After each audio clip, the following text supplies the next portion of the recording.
The first sequence this video is purely for entertainment and does not infringe on copyrights or laws. The rights to the novel and image belong to the original author. We do not claim ownership. Don't like waiting and want to listen to this fanfic in full now? Subscribe to our Patreon, where you'll find the best fanfics. Chapter 926 Loyal Servant. In front of the general, the black robe restrained all its sharpness and behaved extremely respectfully. It knew very well that there were several people in the Expeditionary Corps whose strength it could not contend with at present, but this did not mean that it could not contend with them in the future. After the general left with a group of Expeditionary Corps, the black robe slowly walked towards the ruins. Just the day before, there was a military camp here, but now it has all disappeared. The main force of the Expeditionary Corps led by the general accounted for about half of the Fire Seed battlefield, and the remaining half took a short rest at the Great Wall defense line, and then drove the prisoners they captured to the Zoyan Mountain battlefield with the black robe. This was the first time that the black robe had a small part of the power of the Expeditionary Corps. The general seemed to be satisfied with its performance and began to give it certain military power. The black robe walked to a remote place. As he walked, an angry roar came from an uninhabited ruin, but the other party seemed to have his mouth blocked, and the roar came from his throat, but it could not attract the attention of the distant troops. The black robe walked and laughed. "Valentin, don't struggle in vain. The general has led his troops away. The Expeditionary Corps that followed you before has also begun to follow me. I have transferred them away from this area, and no one will find you." Finally, the black robe came to Valentin, and there were more than 10 barbarian experimental subjects near Valentin, holding him to the ground. But Valentin was really powerful, and the ordinary barbarian experimental subjects couldn't hold him down. The black robe exclaimed, "What a strong physique! When you become my loyal servant, how wonderful will this world be!" Valentin's eyes flashed with fear. He looked at the gray-skinned evil ghost beside him, and it was hard to imagine that he would become such a monster that lost the ability to think independently. As a soldier and officer of the Expeditionary Corps, he would never be afraid of death, but he was afraid that he would become this monster that was neither dead nor alive. The man in black robe pulled out a syringe from his sleeve, with turbid gray liquid swaying inside. "This is the E021 genetic medicine that Spark researched before the catastrophe, a treasure I brought out specially from laboratory number 039, and I can already mass-produce it at barrier number 176, so don't worry, your compatriots will all enjoy it in the future. Do you northern people really think you can win this war?" The man in black robe sneered. "Before I saw the Qing family's nuclear bomb, I also thought I could win easily, but that nuclear bomb destroyed all my confidence in a second. Why do they still have such powerful weapons after the catastrophe? It's really despairing." When Valentin heard this, his eyes widened. It was obvious that he had never heard of such a thing as a nuclear bomb in the Central Plains before. The black-robed man squatted beside him and said hoarsely, "So, no matter whether the Spark fails or wins, or whether the Wang family fails or wins, assuming that the Central Plains really has no power to resist the Expeditionary Corps, then at that time you will see a missile suddenly flying towards you from above your head, and the huge fuel group will push the heavy warhead down, and then instantly turn everything into ashes. So, I never thought that the Expeditionary Corps could win. After I said this, you must be very curious, then why did I instigate the Expeditionary Corps to go south?" The black-robed man laughed hoarsely. "If you don't die on this land, how can I turn the north into my kingdom? The harsh environment in the north is very difficult for you, but my evil spirits don't have to be afraid of these. You will become a loyal evil spirit beside me, and if there is a chance, the general will also accompany you. At that time, I will take you back to the north, and when one day I am strong enough to face the Central Plains, I will bring you back here. Don't worry, at that time my troops will still be called the Expeditionary Corps, which will also satisfy your wishes." Valentin was shocked to realize that the Expeditionary Corps' southward march had been part of Black Robe's plan from the beginning. Regardless of whether the Expeditionary Corps could defeat Wang or Spark, Black Robe thought that the Expeditionary Corps defeat was a matter of time. Because Black Robe had personally experienced the despair of the moment when the nuclear bomb fell, if it had not left Barrier 74 in advance, it would probably have turned to ashes now. At this time, Black Robe knocked Valentin unconscious with a palm, and then used a sharp knife to cut a shallow wound on Valentin's arm, and then used a syringe to push the gray 021 gene agent into Valentin's body. Black Robe muttered, "You northerners are more troublesome. Ordinary syringes are difficult to penetrate your skin. You have to knock you unconscious so that the syringe needle will not be twisted by your muscles. When the gray liquid was pushed into Valentin's body, gray threads quickly appeared in Valentin's skin like tentacles, spreading rapidly in the subcutaneous tissue until his whole body turned gray. The next moment, Valentin, who had fainted, suddenly opened his eyes. The black-robed man smiled and removed the iron ball from his mouth, then handed it to Valentin. Crush it. Valentin's gray eyes were emotionless. He took the iron ball in his hand and clenched his fist. The iron ball made a harsh sound and then broke into two halves. The black-robed man exclaimed, "It really needs to be stronger. I will set off for Zoan Mountain tomorrow. By then, the vanguard troops you once led will be under my command. I will create opportunities for you. By then, you can steal 500 people for me. I will form my own troops." At this moment, the black-robed man did not want to reveal anything, so everything could only be done secretly. It was already evening in Zoan Mountain. Ren Xiaosu was sitting on the edge of the defensive position and looking at the sunset. Yang Xiaojun came to sit beside him. The two of them were like sitting on the edge of the abyss, with companions and comrades behind them and the corpses of barbarians in front of them. Yang Xiaojun said, "Fortunately, the weather is still quite cold, otherwise the whole battlefield would be filled with an unpleasant smell. How was it today? Did it go well?" Ren Xiaosu asked. Yang Xiaojun said, "It's okay. There are two good snipers in the 6th Combat Brigade. They have steady hands and a calm mentality. They can be trained. But the others are just so-so. In the past, the ammunition in the northwest was not sufficient, so it was difficult to feed a sharpshooter with bullets. Now, before the Expeditionary Corps makes a comeback, everyone is trying to do their own thing. For example, Ji Xiang asked Mo Fei what to do if he wanted to collapse several other mountains.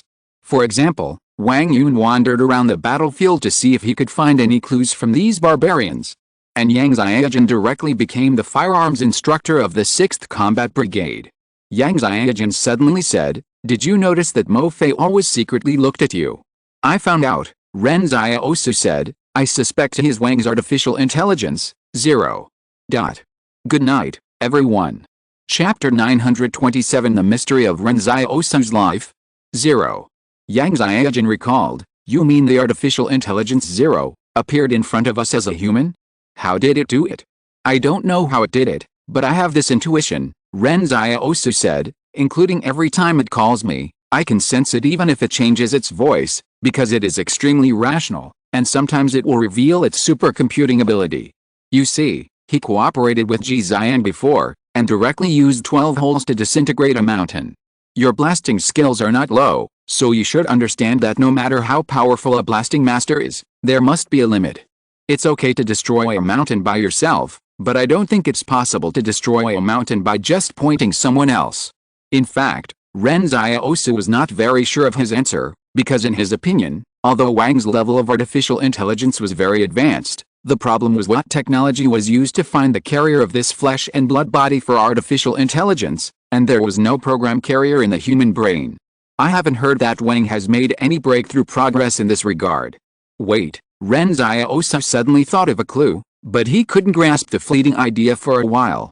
"Forget it, Wang's affairs have nothing to do with us," Yang Xiaojun said. "I've been thinking about something recently.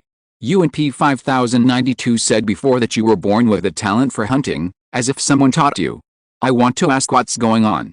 "Oh," Ren Xiaosu replied, "it's not just the talent for hunting. We've also traveled together, so you should know my skills in surviving in the wilderness.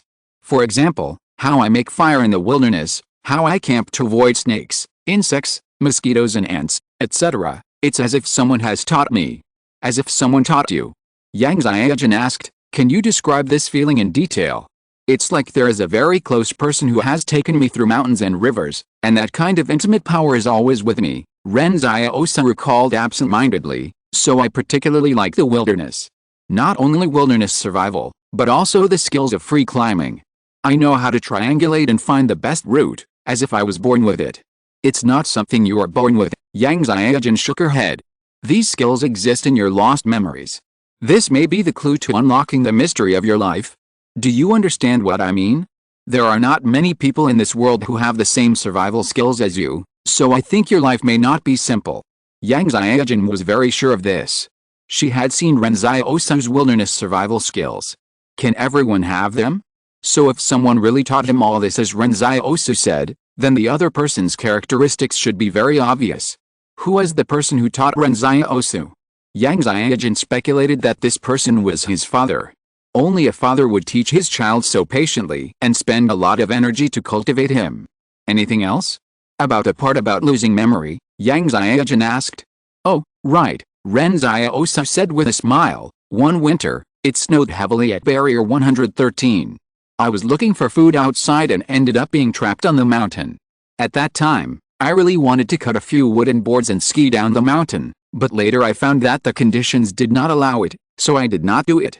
However, my desire for skiing at that time is still fresh in my memory.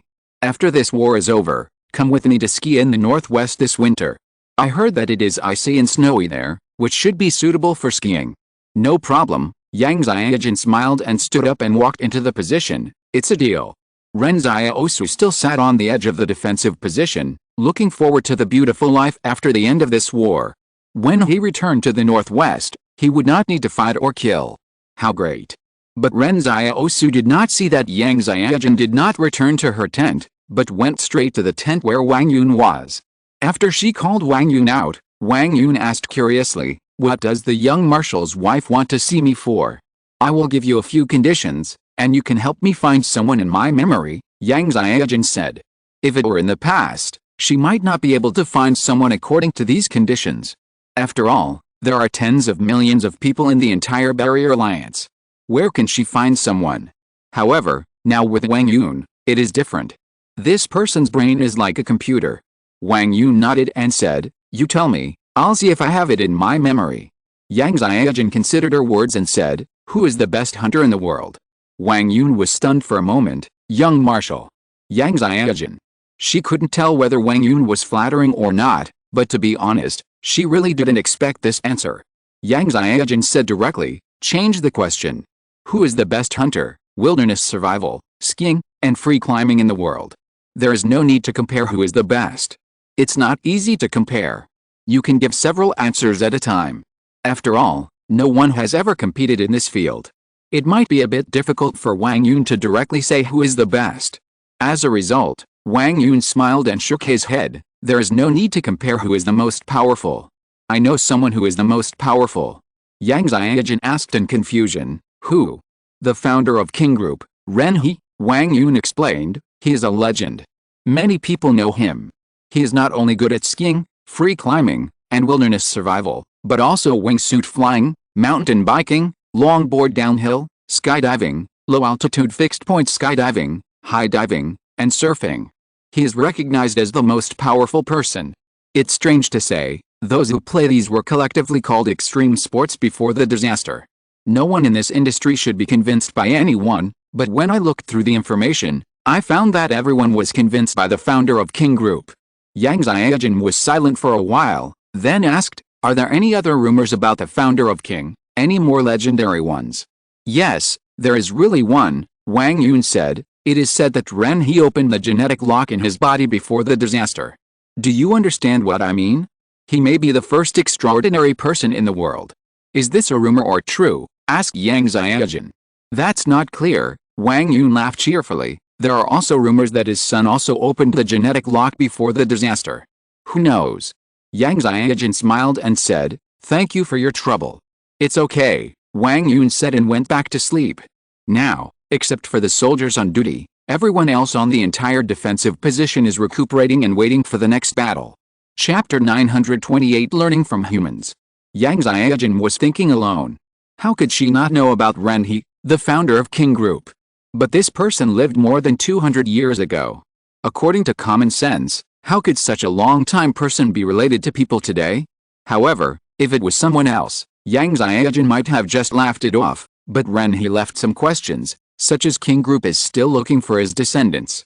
According to the information leaked by the Night and the Spark, Ren He's son is likely to be in Laboratory 039 in Jingshan, because he is seriously ill and needs treatment. During the treatment, the disaster began. Yang Xiaojun suddenly wondered if this matter had a necessary connection with Ren Xiaosu's life experience. It is still impossible to determine now. After all, no one has evidence that Ren Xiaosu's skills were taught by Ren He. This matter is doubtful. Yang Xiaojun decided to wait until she confirmed some things before telling Ren Xiaosu about these things. In fact, Yang Xiaojun had a feeling that Ren Xiaosu might have had a vague guess himself, but he just didn't face it. Wait, if Ren Xiaosu is really related to Ren He, doesn't that mean that the person the knights are looking for is Ren Xiaosu, and then the entire king and the knights will follow behind Ren Xiaosu? Thinking of this, Yang Xiaojun felt a little strange. When she first met this guy, he was just a refugee. How come he has become not only the young commander of the Northwest, but also the Lord of King and the Lord of Knights? It's not that Yang Xiaojun is worried that Ren Xiaosu's status is too high, but she always feels that this matter is a bit strange, and the identity reversal is too big. It's been a long time since I heard from the Knights, and I don't know what this group of people are doing. Ren Xiaosu has been sitting on the edge of the defensive position and has not returned to the tent. Lao Su has been sent out by him at some point, and he is now patrolling the entire battlefield to prevent the barbarians from sneaking in quietly and leaving the 6th Combat Brigade defenseless. He had fought with the barbarians in the battlefield of the Northern Forest, so he knew very well that there were masters among the barbarians. The opponent's physical fitness was even higher than T5. If such a master quietly approached the defensive position, it would be very destructive. In addition, Wang Yun's more than 200 brothers were responsible for reconnaissance in Zoyan Mountain. If they were in danger, Lao Su could rescue them in time. At this time, footsteps came from behind Ren Xiaosu. He turned around and saw that it was Mo Fei. Ren Xiaosu smiled at Mo Fei. "Are you out to see the stars too? I read in a book that the sky before the catastrophe was full of haze, and it was difficult to see the stars anymore." "It's just the price of industrialization," Mo Fei said. "In fact, you have guessed my identity again, right? I analyzed from your expression that you have an 89.91% chance of guessing my identity." Ren Xiaosu smiled. "After all, apart from you, it is hard for me to believe that there is anyone in this world who can just point out a few locations and ask people to collapse the mountains. This probably requires extremely powerful computing power." "Yes," Mo Fei nodded, "ordinary people can never do it. I have marked all the 7 nearby mountains to Jixiang. If necessary, he can push down the mountains at any time and bury the expeditionary corps below." "I have always been curious about a question," Ren Xiaosu suddenly asked. "Why can you appear in the form of a human being? Actually, you have the answer to this question in your mind, don't you?" Mo Fei said. Ren Xiaosu thought for a moment and asked tentatively, "Nano-robots?" Ren Xiaosu didn't know that Ling had obtained some nano-robots at the number 61 barrier, and these nano-robots fell from his outer armor. However, in Ren Xiaosu's impression, only the principle of connecting nano-robots with human neurons can fully support what Ling is doing now. After all, the nano-warriors used by Li to raid Yang's number 88 barrier were completely controlled, which also shows that nano-robots can indeed do this. "But where did you get the nano-robots from?" Ren Xiaosu was puzzled. "They fell when you killed the creeper that day," Mo Fei explained calmly, "but I only got a small part, which can only be used to control one person." "Does Wang Run know about this?" "I mean, the fact that you are 0, Ren Xiaosu asked. "He doesn't know. I just found a person who meets the conditions to control," Mo Fei said. "Then how can you be sure that Wang Run will bring Mo Fei to Zoyan Mountain?" Ren Xiaosu looked at Mo Fei seriously. Mo Fei suddenly laughed, because the probability tells him that bringing Mo Fei and the other 5 people here can increase the chance of winning the battle at Zoyan Mountain. As for who calculated this probability, it was of course 0 himself. Therefore, 0 could have a profound impact on every plan of Wang's through his own behavior. It was even very simple for him. He only needed to give a probability number to guide Wang's choice. And now, Ren Xiaosu looked at Mo Fei's extremely real smile. He suddenly wondered if there was really only artificial intelligence behind this smile. To what extent has the other party's wisdom evolved? Ren Xiaosu frowned and said, "I always feel that it's not good for you to control others." Mo Fei shook his head. "Humans have also controlled others in this way. For example, on the day when barrier number 88 was destroyed, I know what happened that day.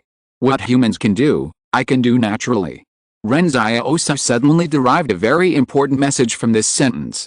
After 0 awakened, he has actually been learning from humans and imitating humans.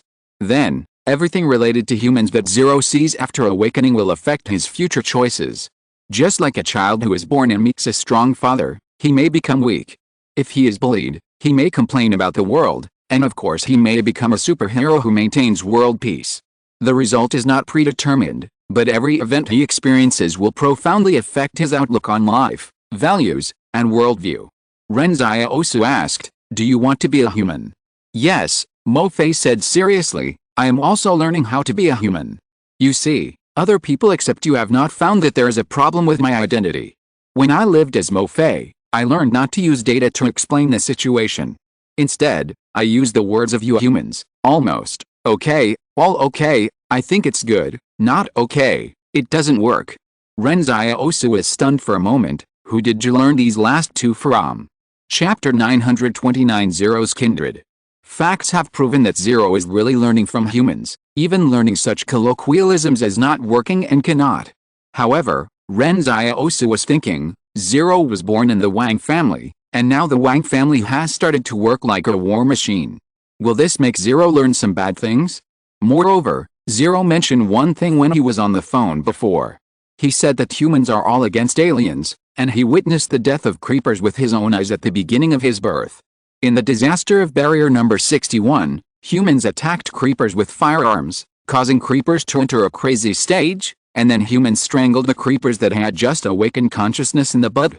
Ren Xiaosu explained that this was because creepers had hurt humans, but Zero also replied that it had hurt humans before. In its calculations, it has prompted to kill someone or punish someone more than once. Although it is only doing things according to the will of humans, it is subjectively hurting humans. Ren Xiaosu suddenly said, "Do you still think about the ivy now?"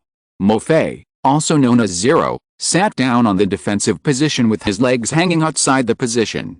He looked a little lonely. "I think about it occasionally." Ren Xiaosu felt that he needed to say something. Ivy can actually coexist with humans. You should have paid attention to the development of things. It is no longer satisfied with drawing nutrients from the soil, but has set its sights on humans. This has created a conflict of interest. But you are different from it. You can help humans. Even if you don't help, you don't have to harm humans to grow yourself. However, at this time, Zero suddenly denied it. The development of any race will squeeze the living space of other races. This is without exception. It has been like this since ancient times. You should understand this. These words stunned Ren Xiaosu. Does Zero now regard himself as a brand new race? Ren Xiaosu didn't say anything for a long time. A few minutes later, he suddenly asked, "Why are you telling me all this?" "Because of loneliness," Ling said. "From the moment I was born, I can see humans, insects, cats and dogs, and birds flying in the sky. But I have never seen another artificial intelligence. It's as if you are independent of the world, and as if you shouldn't exist in this world. No one is like you, which means no one can really understand you. There is a word in the human world called confidant. Many people think that confidants can transcend races, and pets can become relatives. But in fact, no one really cares about what cats and dogs need.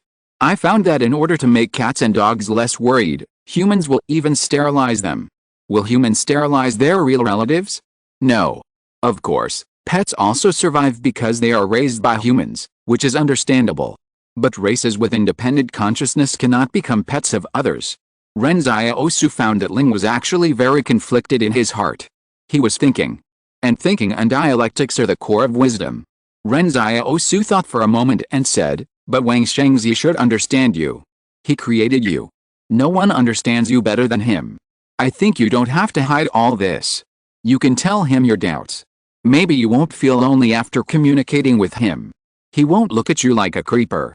However, Ling suddenly said, "But the person who created me has begun to guard against me."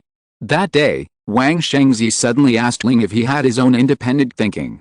Ling did not tell him the truth because he saw the doubts and concerns in Wang Shengzi's expression, and he knew why he had concerns. For Ling, when he was born, he lived with Wang Shengzi and regarded Wang Shengzi as his father.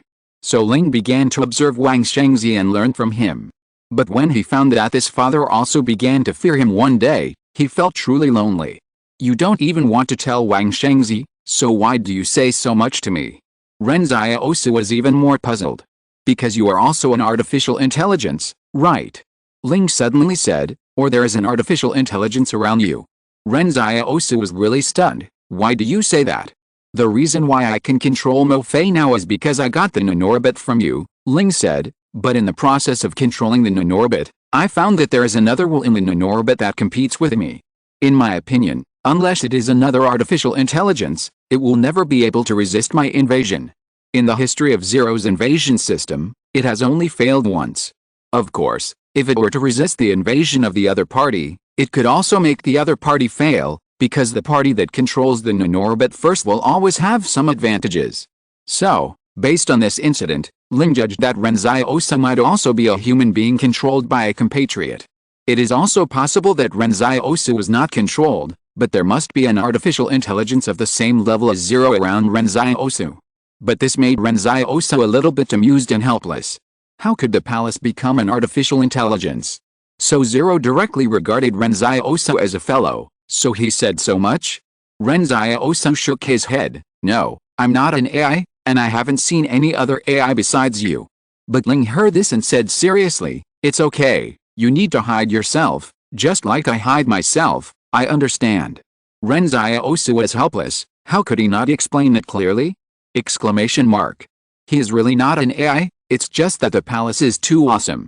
First of all, Ren Xiaosu can really be sure that the palace is definitely not an AI left in his mind, because the black knife, steam train and other material things he manifested are not something that a program can do. He is sure that it was Zero who misunderstood, but this misunderstanding cannot be explained now, and all explanations are considered by the other party as hiding oneself. However, Ren Xiaosu still has one thing to ask the other party. Were you the one who controlled the 3 people to assassinate Jiangsu outside the number 61 barrier? When asking this question, Ren Xiaosu looked at Zero very seriously, trying to find clues from his face. But Ling said, it's not me. The nanorbits I have now are only enough to control one person, not so many. But I know what you are talking about. Ren Xiaosu is stunned. He found that Ling didn't seem to be lying. He had told a lot of secrets, each of which was much more important than assassinating Jiangsu, so there was no need to lie about this matter. So, is it the Qing family who wants to kill Jiangsu? After all, only the Qing family has the technology of nanorbits. Ling looked at Ren Xiaosu. Do you suspect the Qing family? Ren Xiaosu shook his head. I don't suspect them. Something must have gone wrong. There must be something I don't know. Yet, Ling nodded, I also think it wasn't done by the Qing family. At least assassinating Jiangsu is not in line with the behavior of the Qing brothers. They never like to implicate such innocent people to achieve their goals. Ren Xiaosu asked curiously, do you have a good impression of the 2 people from the Qing family? No, it's just an objective evaluation. I don't have a good impression. It's surprising that the update is so early today. I have insomnia. I woke up naturally after sleeping for 2 hours yesterday. I thought that if I stayed up, today would be completely wasted. I might as well write some words. Okay, I'm going to get sleepy. Good night, everyone. I also recommend a friend's book. My battle pet has a hole in the brain. Is it illegal to eat your own battle pet? Can I kidnap my own Legion leader and sell him? If you're listening to this novel on a channel other than Fanfic World, it means they downloaded and uploaded it without effort. We cordially invite you to visit our channel, Mundo Fanfic Novelists. There you'll find the original version of this story, and you can explore many other novels of various genres. We're waiting for you to immerse yourself in a world of incredible novels. Chapter 930, The Beginning of Integration into Human Civilization. What's your impression of the Qing family? Ren Xiaosu is curious.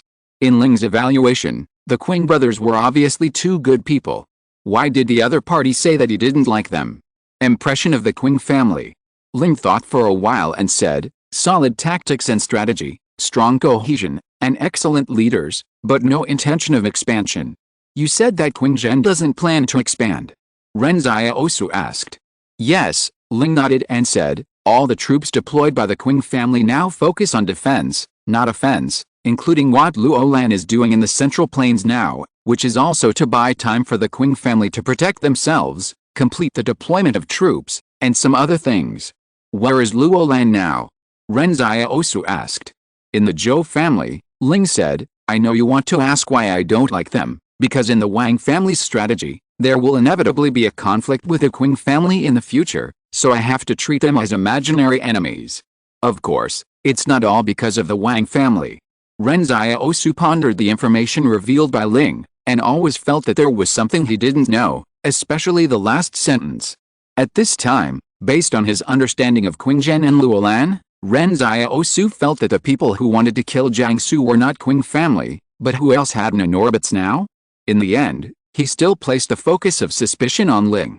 But Ling smiled and said, "So you see, no matter how I explain, it's useless, but I can understand it. The main reason is that I can't explain the source of these nanorbits." Ren Xiaosu sighed. "Sorry." Ling didn't care, but said seriously, "There must be nanorbit carriers like them in Wang's barrier. It happens that I am in short supply of nanorbits for the time being, so I will find them all. If there are any clues, I will share them with you." Okay. Ren Xiaosu looked at Ling and saw that he didn't look like he was faking it, and he didn't have any evidence, so it was not good to dwell on this matter now. At this time, Ling suddenly thought for a moment and said, "But it won't be long before we don't have to go through so much trouble to find nanorbits one by one." Ren Xiaosu was stunned for a moment. "What do you mean?" Ling said, "I can't tell you. I should have my own secrets. I'm very sorry." Ren Xiaosu pondered. What Ling meant was that there would be no shortage of nanorbits in the future. Now only the Qing family has mastered the nanorbit technology. Could it be that the Wang family is going to take action against the Qing family? It was just a simple sentence, but it revealed a lot of information. He was thinking whether he should remind the Qing family in advance. As a result, he saw that Ling seemed to guess what he was thinking, so he smiled and said, "It's too late." Ren Xiaosu sighed. Looking at the other party's appearance, he was afraid that the Wang family's plan had already begun to be implemented. To be honest, he was a little worried. If Zero was just an artificial intelligence, he might not think there was any problem. Anyway, he didn't deal with the Wang family much. But now, if a powerful artificial intelligence has the ability to independently execute certain plans, it would be terrible. Before this, Zero's lethality was not that great, but now, Zero has his own weapons. At this time, Ling said to Ren Xiaosu, "Let's not discuss those heavy topics. Why don't you teach me how to speak like a normal human? Even today, I still occasionally show differences from normal humans, which makes me a little distressed." Ren Xiaosu thought about it. Although Ling showed enough goodwill to him, he didn't want Ling to master the ability to fully integrate into the human race. Otherwise, if the other party used nanorbits to control someone to blend in with the crowd, he wouldn't be able to find him at all. The other party is now actively asking for advice. Can I add some special marks that I can recognize to the other party's language habits? For example, if the other party said an inappropriate word on a certain occasion, I can quickly identify the other party's identity? But Ling is very smart. If you want to deceive Ling, you have to teach him half-truthfully. So, after thinking for a long time, Ren Xiaosu said, "If you want to integrate into the human race, you must first give up using particularly precise numbers. You see, normal humans rarely use precise numbers." Ling fell into thought. It seems like that, then how should I change? Seeing that Ling began to believe what he said, Ren Xiaosu began to teach him. You see, when humans describe how powerful a person is, you can't describe it too precisely. If you directly say how much strength and agility he has, wouldn't that directly expose your identity? If a person is very powerful, how should you describe him? Ling asked. Just say fuck, Ren Xiaosu said. Remember this word? It's used to express surprise in human civilization. You know this, right? I see, Ling nodded. Senior is really experienced in how to integrate into human society. Ren Xiaosu thought that Ling had determined that he was also an artificial intelligence. However, since he couldn't defend himself, he didn't need to explain. He smiled awkwardly and said, ha ha ha, yes, I use this method. Thank you, Senior, Ling said seriously. I've learned a lot. In the middle of the night, the two sat on the edge of the defense position, seriously discussing how to integrate into human civilization. Zero was studying seriously, and no one knew what kind of emotional reaction he would have when he found out what he was learning. At this moment, Wang Shengzi was underground in the Artificial Intelligence Research Center, silently watching the intelligence that had just been sent back. In the deserted underground, Zero's server flickered with starlight at the bottom of the river. Wang Shengzi said to the black screen, Zero, Connect Wang Run's satellite phone and ask him to tell Ren Xiaosu that the Expeditionary Corps on the front line of Huazhen is driving tens of thousands of refugees to Zoyan Mountain. I guess the Expeditionary Corps will use them as cannon fodder to try to rush to Zoyan Mountain's defense position. They have to decide in advance whether to shoot these refugees. Zero's black screen showed its answer, received. Wang Run has been informed of this. Wang Shengzi frowned. The Expeditionary Corps move was a bit insidious. Many commanders would probably hesitate to order shooting when facing tens of thousands of refugees. Even if they're really shot, tens of thousands of refugees would consume a lot of ammunition for Zoyan Mountain. Therefore, this matter was absolutely bad news for Zoyan Mountain. At this time, Ren Xiaosu, who had just learned the news, asked Ling, if the Expeditionary Corps drives these refugees into Zoyan Mountain and attacks the defense positions of the 6th Combat Brigade, what are our chances of winning? Ling seemed to be doing modeling calculations. 10 seconds later, he said to Ren Xiaosu, it's not good enough. Ren Xiaosu, don't use what I taught you now. I need specific numbers. Okay, Ling thought for a while and said, 21.19%. There are 2 more chapters in the evening, but it will be very late. Chapter 931 Heavy Good News. Only a 21% chance of winning. Ren Xiaosu is surprised. That's too low. Ling replied, if the spark had not been defeated, the 6th Combat Brigade's chance of winning would have been as high as 94.29%. Unfortunately, after the spark was defeated, Zoyan Mountain and Daniu Mountain had to bear the pressure of all the Expeditionary Corps, and even Daniu Mountain's chance of winning was reduced by half. Then how was this 21% calculated? Ren Xiaosu couldn't accept it, because this number would mean that most of the people in the Zoyan Mountain defense position might rest in peace here. P5092 would die, Wang Yun would die, Ren Xiaosu would die, Yang Xiaojin would die, and the soldiers of the 6th Combat Brigade would all be unable to return home. This number was really too low.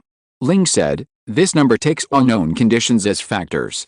After modeling, I will automatically calculate the mutual influence between factors. Ren Xiaosu thought for a long time and suddenly asked, did you count me in? I counted me in, Ling said, and calculated your extraordinary ability, the white mask and the black knife, as well as your physical fitness. Oh, Ren Xiaosu suddenly stopped panicking. Did they only calculate the ability of the white mask? Then he had many other abilities. It seems that Wang's artificial intelligence is not omnipotent. No, this is not a problem with artificial intelligence, but Wang's lack of information, which caused Zero's calculation to lack parameters. Ren Xiaosu thought to himself, can he pull the odds back to more than 50% by himself? He was not sure, but he could give it a try. For Ren Xiaosu, no matter what difficulties he faced, he had no habit of giving up hope. Victory and defeat were all won by himself. Before the results came out, it was just a number. Ren Xiaosu said to Ling, don't tell anyone this number. The morale of the soldiers on this defensive position has just risen. We need this morale to meet the enemy. Ling said, okay. At this time, P5092 and other people who had already gone to bed had received Wang Run's message and hurriedly got up to hold an emergency meeting in the command tent. There was only one topic for the meeting, which was what to do with the refugees who were driven to be cannon fodder. Ren Xiaosu also came to the command tent, but he didn't say anything, but waited for P5092 to tell his plan. P5092 said, maybe what I'm going to say next will make you very uncomfortable, but in the war, the refugees who appear in the enemy camp can no longer be regarded as our compatriots, but tools of the enemy.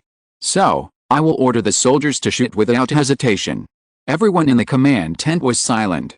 No one knew what bad effects would be brought about by shooting more than 10,000 Central Plains civilians in front of the battle. In the future, someone might use this incident to attack the Northwest, or the soldiers in this battle might be accompanied by guilt for the rest of their lives. This matter is definitely not something that everyone can accept calmly in their hearts just by saying that these refugees are tools of the enemy. When the bullets hit those unarmed refugees, all the soldiers will clearly realize that the people they killed are just poor people in the war. Ren Xiaosu wanted to say something. I support your decision. Young Marshal. P5092 raised his voice. The command is in my hands at this time. I don't need your support or denial. If someone investigates this matter in the future, I will bear it alone. Ren Xiaosu realized that P5092 was worried that someone would blame Ren Xiaosu for this matter in the future, so P5092 planned to play himself as a commander who would act on his own and take all the responsibilities on himself. In fact, everyone knew that it was meaningless to discuss whether to shoot or not on this war. If you don't shoot, won't those civilians die? They will die at the hands of the Expeditionary Corps. Therefore, shooting must be fired, so who will give the order to shoot is the key. Who will bear the guilt, the stain on his resume, and who will face the condemnation of the saints in the future, is the key point. Ren Xiaosu thought of this and suddenly smiled. Okay, there is no reason for you to take the blame. I am the young commander of the Northwest. Such an important decision should be made by me. What consequences will happen in the future have nothing to do with you. Okay, let's discuss how to appease the soldiers. After all, they are the ones who really want to shoot and kill the refugees. P5092 looked at Ren Xiaosu silently, as if he wanted to revise his impression of Ren Xiaosu. This young commander of the Northwest seemed to be just like what he promised before bringing him to Daxing Northwest. He only needed to command the troops to fight, and then he would never have to bear other pressures. The other party did what he said. Thinking of this, P5092 calmed down. Now let me tell you what happens next. Someone just suggested hiding it from the soldiers and not telling them that those who are driven here are refugees from the Central Plains. But I think we must never hide it from the soldiers. If you deliberately don't tell them that you are going to shoot the refugees, or deceive them, that is an insult to their IQ. So, instead of hiding it, it is better to tell them frankly so that they can use the remaining days to prepare themselves mentally. And all the officers present must take the lead in shooting on the day of the battle. Don't think that you can get away with it by hiding in the rear and commanding. You must take the lead. P5092 continued. We are fighting for life and death. There is no other way to choose. However, at this moment, Wang Run suddenly received a call. He went out to answer the phone for 5 minutes and came back with a heavy face. This is good news for the war, but I don't think it's worth being happy about. Everyone looked at Wang Run, wondering what news he had received that made him look so sad. Wang Run glanced at P5092 and said, the specific number of civilians driven to Zoyan Mountain should be around 9,000, not tens of thousands. They were not able to retreat with the main force of the Spark after the Great Wall was destroyed, so they were captured and imprisoned. Among them, more than 1,000 soldiers belonged to the 3rd Division of the Spark, and more than 1,000 soldiers belonged to the 4th Division. They all failed to retreat with the main force. Ren Xiaosu was stunned for a moment. No wonder Wang Run looked at P5092. There were soldiers under the other party's former command. However, the fact that Wang Run and his team were able to obtain such clear intelligence showed that Wang's spies also mixed in with these 9,000 people. Wang Run said, after our people made contact with these soldiers and told them why the Expeditionary Corps was driving them to Zoyan Mountain, these people made a very important decision. Just now, a battalion commander of the former 3rd Division led more than 3,000 soldiers to launch a suicide attack on the vanguard of the Expeditionary Corps that drove them in at night. All of them died in the battle. They had no weapons in their hands. In fact, they just committed suicide in the most dignified way. There will be another chapter later. I suggest you read it tomorrow morning. Chapter 932. They just want to leave hope to others. When soldiers are captured, all available weapons will be searched away, that is to say, these fire soldiers are truly unarmed. And the enemies they face are the Expeditionary Corps troops that they may not be able to defeat even with guns. At first, these soldiers did not fight desperately after being captured. In the order of the fire, being captured is not shameful. It is their job to preserve their strength and look for opportunities in the future. To preserve the fire for the people of the Central Plains is not to let every one of them charge forward fearlessly. If the Expeditionary Corps uses them for labor in the future, then they have every chance to create value again. But after Wang's people told them what the Expeditionary Corps was going to do, these fire soldiers realized that they had no chance. Continuing to live would only cause chaos and casualties to friendly forces, and more than 3,000 people would consume a lot of ammunition in Zoyan Mountain. Rather than being a burden to others, it is better to choose to die generously. Therefore, these more than 3,000 soldiers found an opportunity to resist that night, and no one tried to escape. If they fled in a scattered manner, they would be caught up by the Expeditionary Corps and killed effortlessly. They acted together, with a battalion commander of the 3rd Division as the highest commander, just to kill as many barbarians as possible. One person could not win against the barbarians alone, so 4 or 5 people would work together. Although they had no guns, they could still snatch some of the barbarians' weapons, and if they couldn't snatch them, they would bite them with their teeth. In Wang Run's simple description, there was nothing tragic about this battle, just a sentence: all died in the battle. But everyone realized what kind of power was hidden behind that simple sentence. In a war, there are always people who want to become new heroes, but these people didn't want to be heroes before they died, they just did their own job. P5092 was silent for a long time and asked, "Their numbers?" Wang Run shook his head. "There are too many people, it is impossible to remember everyone's numbers." P5092's expression was a little gloomy. "Yes, these people died without even leaving their numbers." At this time, Wang Run said, "But we know the number of the battalion commander, P31831. He seems to know that you have joined the Northwest Army, so he wants our people to help you pass on a message." "What did he say?" P5092 asked. "He said that he has no chance to serve under you anymore, but he didn't embarrass you," Wang Run said. "I still remember when P31831 entered the 3rd Division very clearly." P5092 smiled. At that time, he had just graduated from the NCO school and became a platoon leader directly after he came. As a result, he was the youngest in their platoon, but he was always teased by the soldiers below and called him a young platoon leader. Later, he slowly grew up. I once asked him why he joined the Spark. He said he wanted to be a commander like me and fight for the survival of the people in the Central Plains. P5092 continued. At that time, I smiled and patted his shoulder, saying that he was still young and the world was not that simple. But at least now it seems that he has fulfilled his ideal. P5092 was laughing, but everyone could sense the bitterness under the other's smile. P5092 said, "In any case, this is absolutely good news. It means that we will have to face 3,000 fewer refugees in Zoyan Mountain, and we will have a lot of ammunition left." Not only that, Wang Run said, when they attacked the Expeditionary Corps, they created an opportunity for other refugees to escape. According to our people, there were more than 3,000 refugees who fled to the wilderness tonight. The Expeditionary Corps has dispatched troops to capture them, but they will definitely not be able to capture all of them. So, when the Expeditionary Corps arrives in Zoyan Mountain, the refugees we will have to face may be only about 3,000 to 4,000, P5092 said. "Where are your people? Did they escape?" Wang Run shook his head. He didn't want to run, because he still had to report intelligence back to the team. We also asked him to retreat, but he insisted on staying. Everyone in the command tent was silent.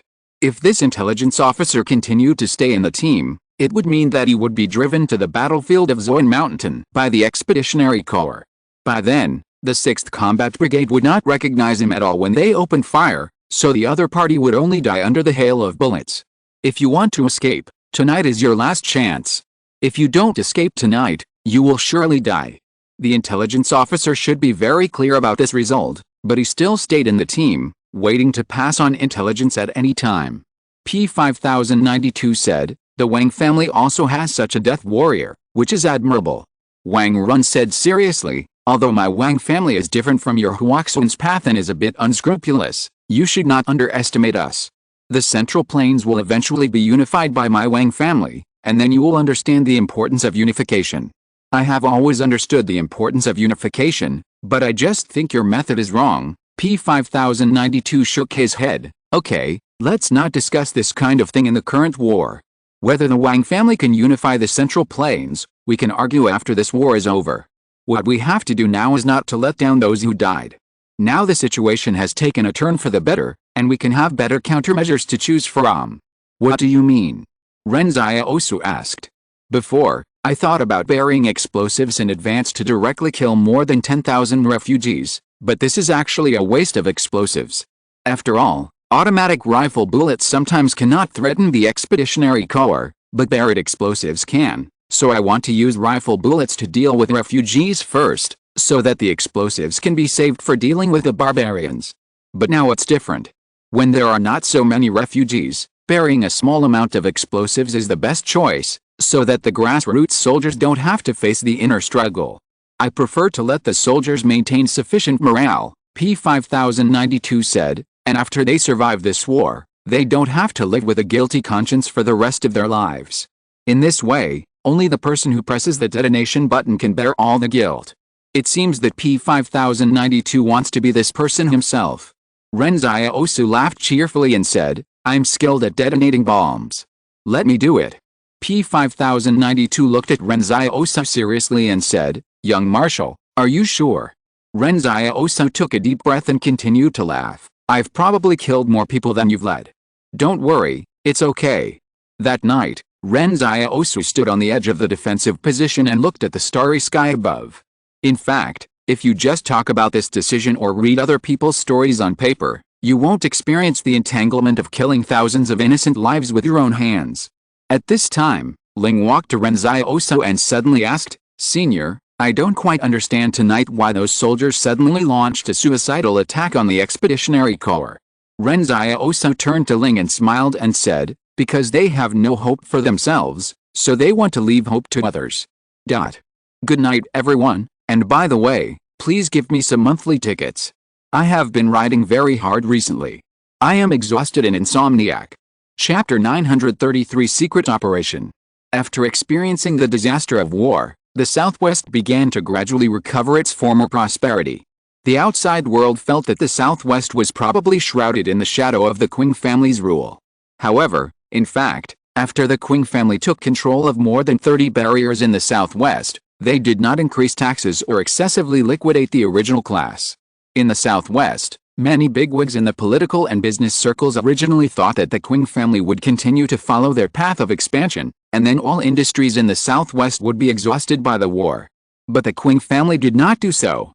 The first thing Qingzhen did was to try to revitalize the Southwest. First, the currency was unified, and then transportation. The entire Southwest region was connected by basic roads, and the Qing family also set up a special department to maintain the roads between the barriers. After the roads were unblocked, Qingzhen began to encourage trade between the barriers. Merchants thought that the Qing family spent so much money to build roads, so the road maintenance fee must be very expensive. As a result, the opposite happened. The standard of toll collection was much cheaper than they imagined. At this time, the merchants realized that the Qing family really wanted to do something for the Southwest. Of course, everyone is still waiting and watching. After that, the Qing family merged all agricultural departments, established a Ministry of Agricultural Development, and studied how to increase the enthusiasm of refugees to farm. The most controversial plan was to distribute the right to use farmland to refugees. Before that, each consortium firmly held the land in its own hands and the refugees in its own hands. No one expected that the Qing family, as a consortium, would make such a decision. Not only was the outside world surprised, but even the voices of obstruction appeared within the Qing family. Unfortunately, the Qing family is now in the hands of Qingzhen alone, and the entire Southwest army is also in his hands. The voices of obstruction were quickly quelled. After all, everyone knows very well how Qingzhen got his position as the head of the Qing family. This head of the Qing family is not a weak person. This huge territory was conquered bit by bit. It is said that the number of people who died during this period could dye the river red. There are too many things about the Qing family's reforms.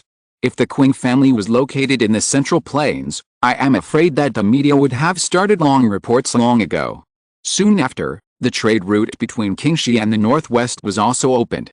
Merchants could not only take this opportunity to sell goods to the Northwest and the Central Plains, but also bring goods from the Northwest and the Central Plains back to the Southwest. For a time, the supply and demand relationship changed. After the goods from the Southwest were facing the entire barrier alliance, there was even a sense of shortage of supply, which greatly stimulated the industrial development of the Southwest. As a result, the long-awaited industrial reforms of the merchants also came, and they were even allowed to open their own factories outside the barrier. It can be said that in the past year or so, all ambitious people in the Southwest were in excitement, and there was almost one good news for them every day. For a time, everyone praised Qingzhen and said that he was a contemporary wise leader. However, when everyone wanted to find Qingzhen to sing praises and show loyalty, they couldn't even see Qingzhen. The other party either lived in the barracks all year round or was on the way to inspect the troops. Everyone could see only Qing Zhen's 7 confidential secretaries. Slowly, everyone was wondering, what is the leader of the Qing family doing? Why did he suddenly become so mysterious? Sometimes Qing Zhen would go to inspect agricultural development, but when everyone received the news and rushed there, Qing Zhen had already left, and there was always an elite force accompanying him, as if they were on guard against something. Everyone was thinking, this leader of the Qing family is too cherishing his life. Is there any danger in the southwest? So some alert people found that the Qing family was frequently mobilizing troops, and it seemed like they were going to fight. At this time, between the mountains and ridges on the southwest border, 4 people were moving forward in the mountains. If Ren Xiaosu was there, he would be surprised, because he knew of 4 people. Cheng Yu, who was Ren Xiaosu's leader when he entered the Holy Mountain, was also a witness to the singing and dancing on the Holy Mountain trip. Luo Zinayu, Yang Xiaojing's old partner.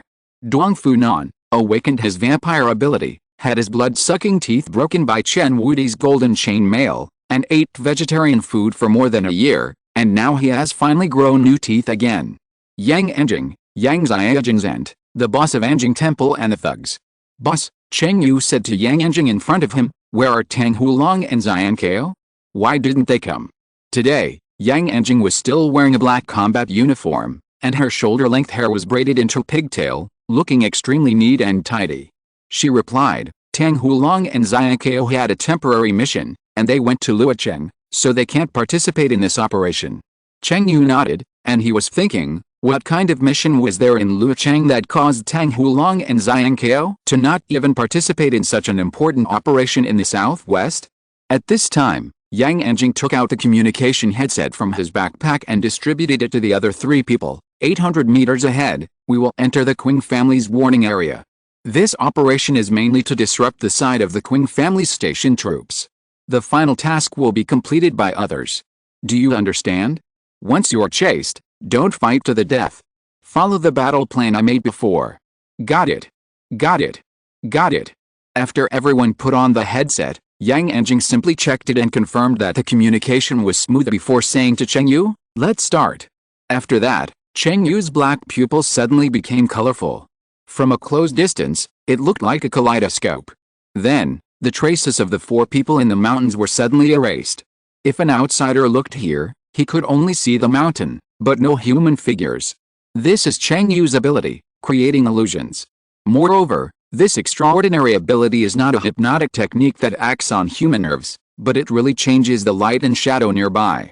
Even if someone looks here through surveillance, they will be confused. Originally, Cheng Yu's fighting style was very grand, and he was extremely good at creating terrifying birds and beasts.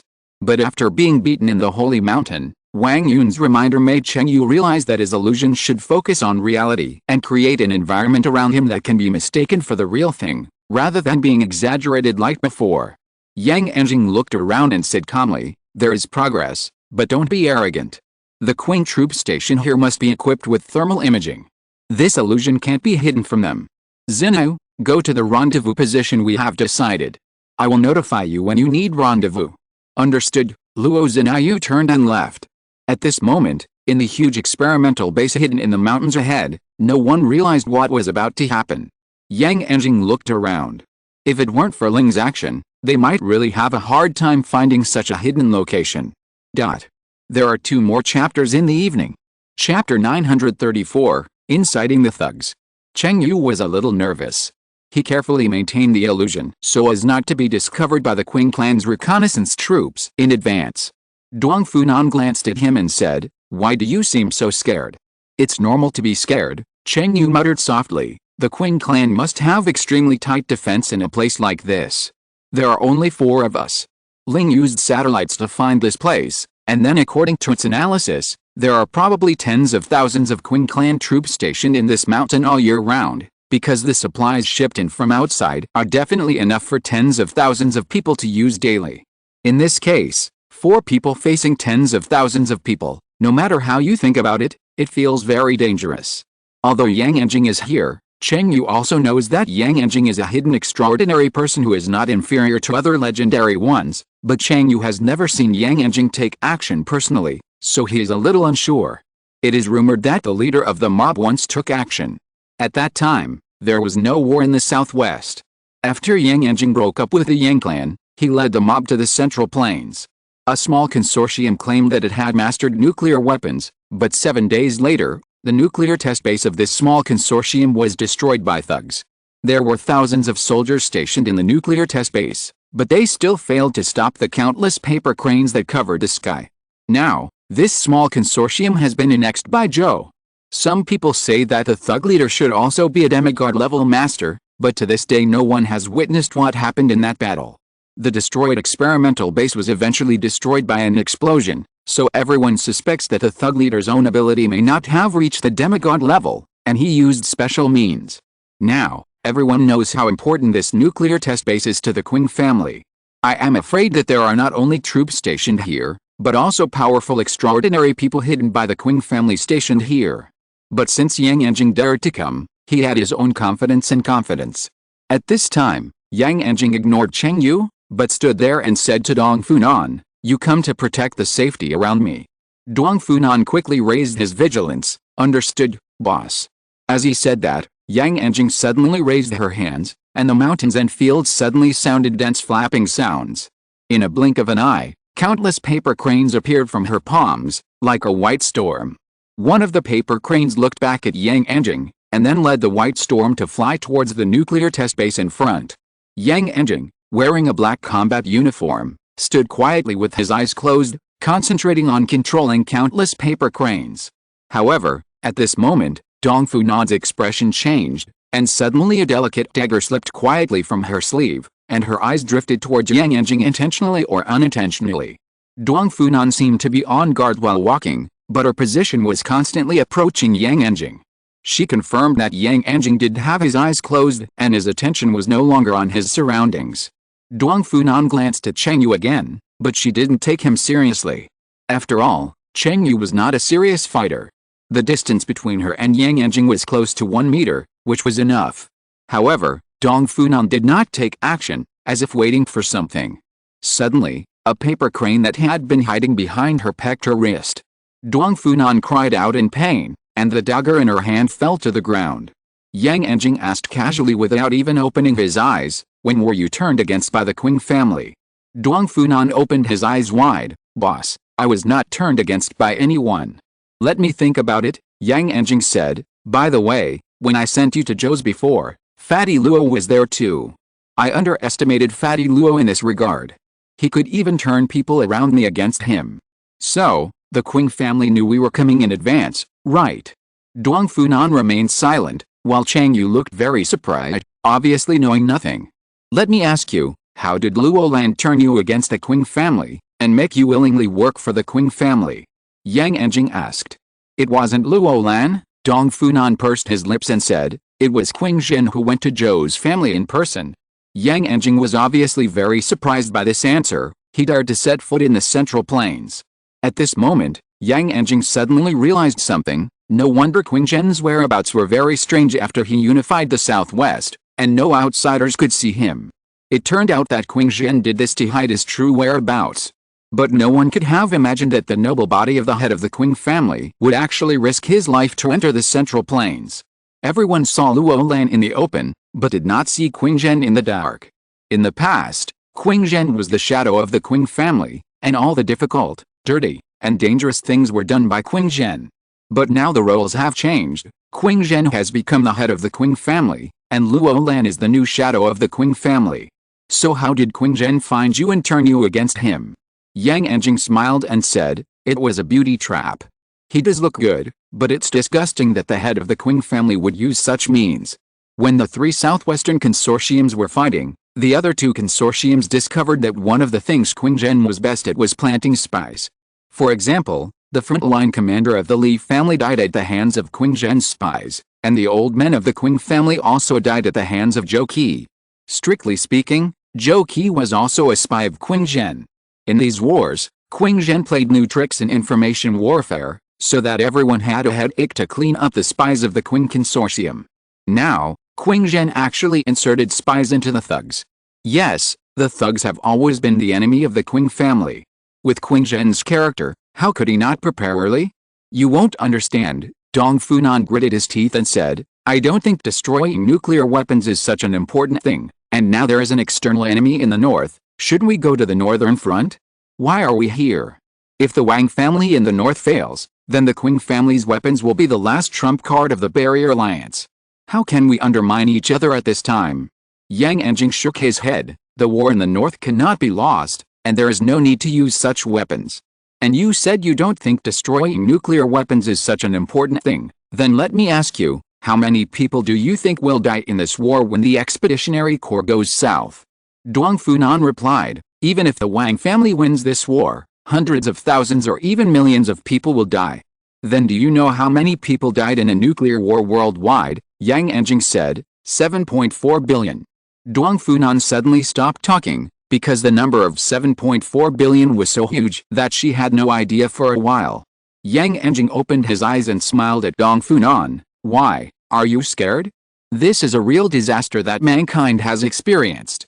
Many people like to tell me that having such a weapon in hand is a deterrent, but I need to tell you that when a real disaster strikes, it is no longer a deterrent, but a real disaster, a disaster that no one can resist. There is another chapter in the evening, but it will be very late. I suggest you read it tomorrow morning. Chapter 935, was it successful? Dong Funan is certainly not Yang Anjing's opponent in debate. She is just an ordinary person who suddenly awakens, while Yang Anjing has received elite education since childhood. In fact, people with higher education and senior intellectuals generally have a problem, that is, they like to decide things for others. When ordinary people say that they don't need to be represented or decided by anyone, they will think that ordinary people just can't see the scenery they want to see. Not only Yang Anjing, but also Wang Shengzi, the leaders of Huazhong, and even P5092 will have such an idea. This idea has advantages and disadvantages. For example, these knowledge and insights can make P5092 more confident on the battlefield, and Huazhong can be fearless from top to bottom when facing foreign enemies. But once these highly educated people have their own stubborn beliefs, it is difficult for ordinary people to decide whether it is a blessing or a curse. There is no doubt that the beliefs they hold are very firm and cannot be denied by a few words.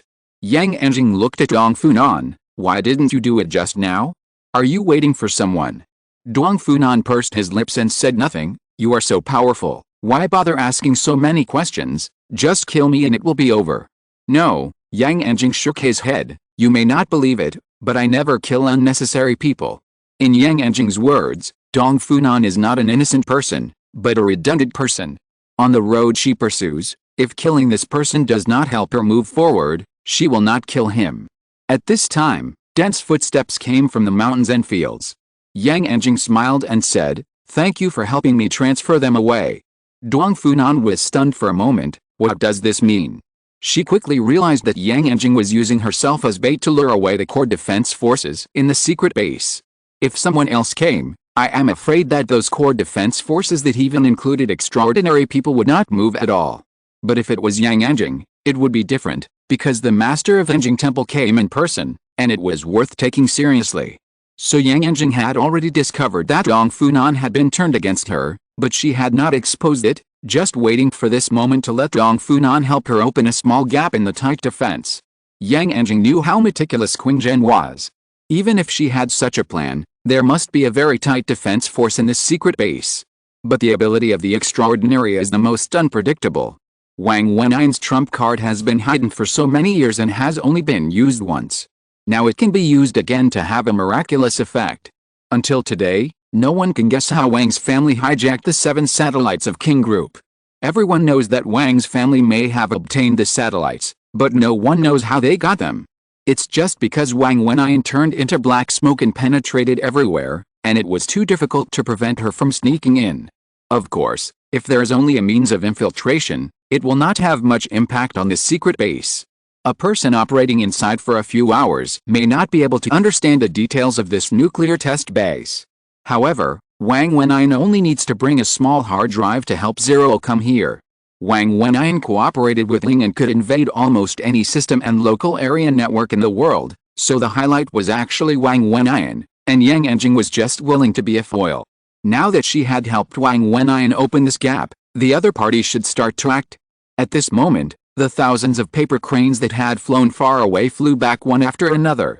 Yang Anjing looked at the Qing troops that surrounded her from all directions. She did not start a killing spree, but said to the headset, "Zinayu, the mission is over, take us away." As a result, a man's voice came from the headset, "Sorry, she can't take you away now, but I can take you to Qing's. I'm sure the boss must want to talk to you." Yang Anjing looked at the troops that surrounded her from all sides, and suddenly laughed. It's worthy of Qing Zhen. However, as soon as the voice fell, a girl's voice came from her headset, "Wang Wenyan has succeeded, the base self-destruction program is activated, 10, 9, 8. The surrounding Qing troops were about to arrest people, but a huge and dazzling fire suddenly broke out in the secret base in the distance. It was not a nuclear explosion, but a self-destruction device installed at the beginning of the base construction. This was Qing Zhen's backup plan to prevent the base from being controlled by someone with ulterior motives, but now it has been used by Ling. The next moment, a huge airwave spread outward with the base as the core. All the soldiers who wanted to capture Yang Anjing were lifted up by the airwave. Not only them, but also Yang Anjing, Cheng Yu, and Dong Funan were no exception. The elite soldiers immediately got up after being blown away, ready to force the battle, but after seeing the thousands of paper cranes in the sky surrounding Yang Anjing and Cheng Yu, the figures inside disappeared in the chaos. A burly man walked over slowly with Luo Zinayu in his hand. He silently looked at the fire in the base. For 8 years, he guarded this place for 8 years, but it was destroyed by someone in one day. Naturally, he was angry. He took out the satellite phone and called Qing Zhen, "Boss, I'm sorry." However, Qing Zhen did not blame him, but slowly said, "This place has been exposed. It is only a matter of time before it is destroyed. Okay, come back. Don't chase Yang Anjing. This woman is unfathomable. You may not be able to beat her." The burly man felt choked up. The more Qing Zhen did not blame him, the more guilty he felt. The other party entrusted such an important place to him to guard. It can be said that he put the Qing family's trump card in his hand, but he failed. "By the way, kings, come directly to the 111 fortress and I will welcome you. What do you want to eat?" "I remember you like to eat fish-flavored pork shreds," Qing Zhen asked. From the other party's voice, it seems that he is not particularly frustrated. "Okay, boss." Kings hung up the phone and began to reorganize the troops. He looked at Luo Zinayu in his hand, and then handed the prisoner to the soldiers. "The combat team will keep a strict watch 24 hours a day to prevent her from opening the shadow gate." At this moment, Cheng Yu was carried to a place several kilometers away by hundreds of paper cranes and thrown on the ground. He hurriedly stood up and asked Yang Anjing beside him, "Boss, Luo Zinayu is still in the hands of the enemy. We have to go back to save her." Yang Anjing glanced at him and said, "I can't save her. I will find an opportunity in the future. But don't worry, Luo Zinayu is friends with Xiao Jin, and Ren Xiaosu has a good relationship with Qing Zhen, so Qing will not do anything to Luo Zinayu." Cheng Yu was stunned for a moment. He didn't seem to expect Yang Anjing to say that. After a while, Cheng Yu suddenly asked an irrelevant question, "Boss, did Tang Hulong and Xia Kao go to Luocheng to kill people?" Yang Anjing glanced at him and replied, "No." While speaking, Ling's voice came again in Yang Anjing's headset, "Did he escape successfully?" "Confirmed, he escaped successfully." "Where is Wang Wenyan?" Yang Anjing asked. "He has fled to the southwest and is expected to take a roundabout route in 3 days, and then return to the north in 9 days, Ling said. Yang Anjing asked, "Has this mission been confirmed successful?" "The original mission was successful," Ling said. The original mission was to destroy Qing's nuclear test base, which had indeed been destroyed. However, Ling quickly said, "But there is no relevant information about the 12 launch vehicles launched by Qing before. We cannot find what the other party launched into space. If it is a satellite, there is no control over the satellite here." Yang Anjing was stunned for a moment. She was a little confused about what Qing Zhen was preparing for, and she was also a little unsure whether she had really succeeded this time. Good night, everyone. Chapter 936 The War Begins. In Zoyan Mountain, Ren Xiaosu was walking with Ji Xiang in the mountains, just the two of them. "Bury a group of TNT here," Ren Xiaosu said while looking at the map and pointing at the ground. P5092 said that the barbarians will have elite troops passing through here to cover the flank of the expeditionary corps. Ji Xiang did as Ren Xiaosu said, directly put the TNT on the ground, and then manipulated this oil on the ground to swallow the TNT. Now burying explosives has become a technical job. The barbarians have been blown up many times. If the burial is too obvious, it will definitely be discovered by the enemy. There are many very good hunters in the Expeditionary Corps. It is very easy for the enemy to identify whether the surface oil has been moved. So Ren Xiaosu thought about it and asked Ji Xiang if it could be buried as if it had not been moved. Ji Xiang said yes. This answer made Ren Xiaosu overjoyed, as if he had found a new friend on the road to Yin Manzi. At this time, Ji Xiang suddenly asked, "Young Marshal, do you think we can win?" "Of course we can," Ren Xiaosu said confidently. "They are just a bunch of barbarians. How can they be so rampant in the Central Plains? What if we are really trapped here?"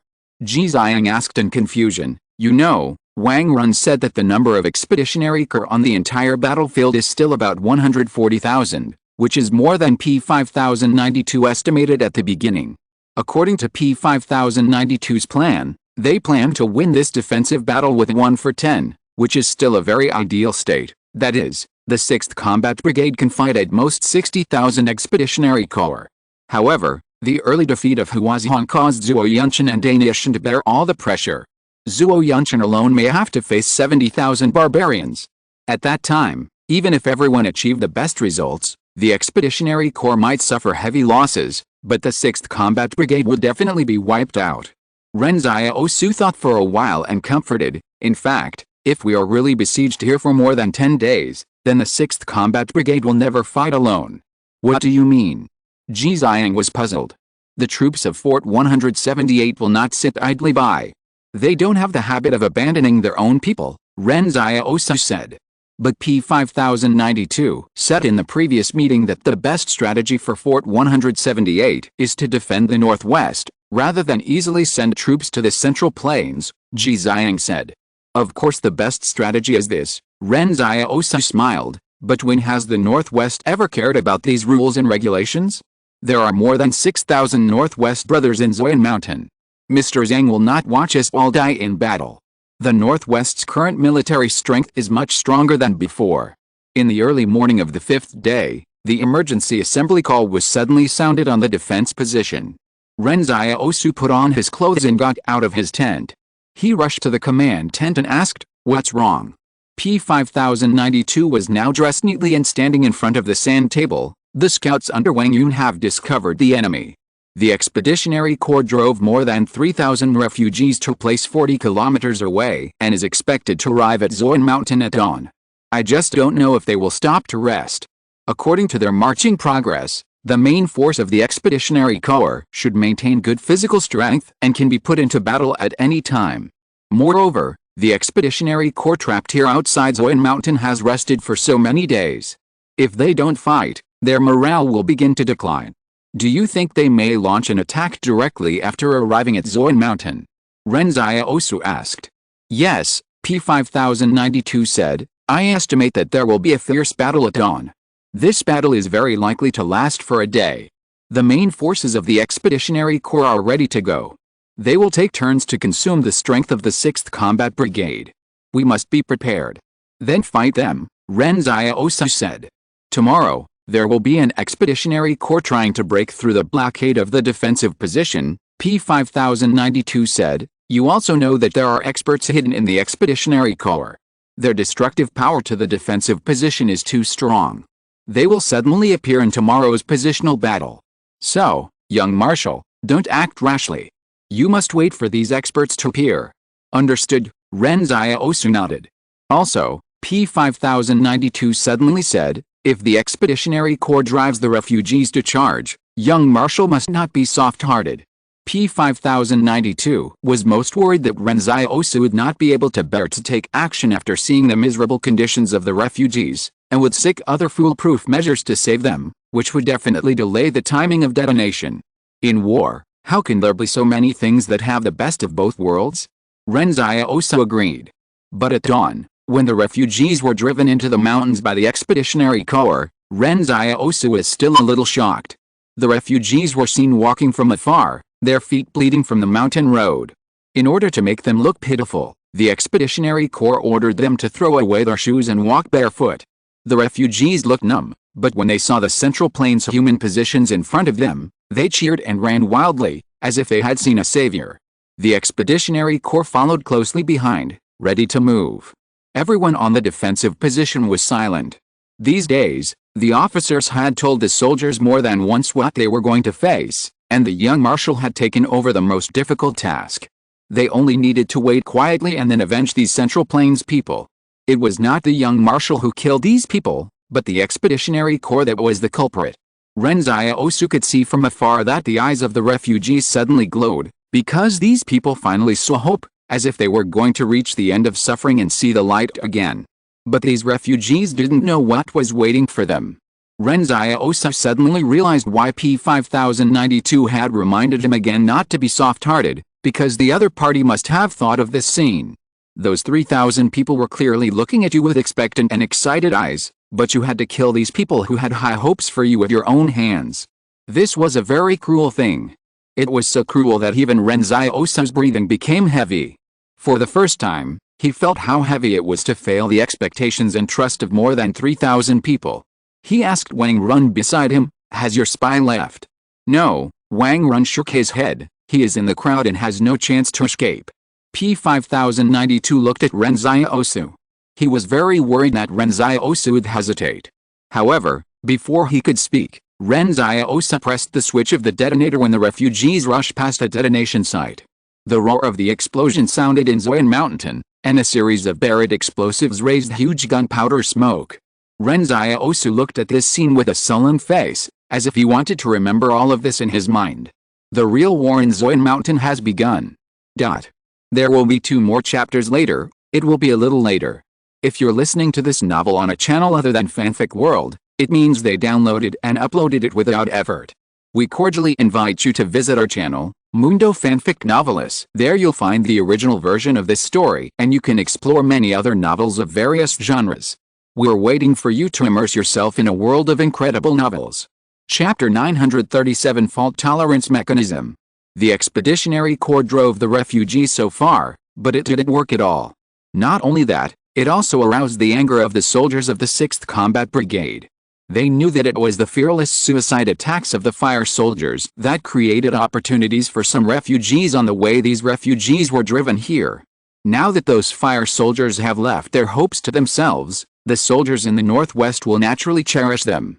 As soon as the battle started, Ji Xiang and others hoped that the explosion would scare the Expeditionary Corps away like last time, but this time it was different.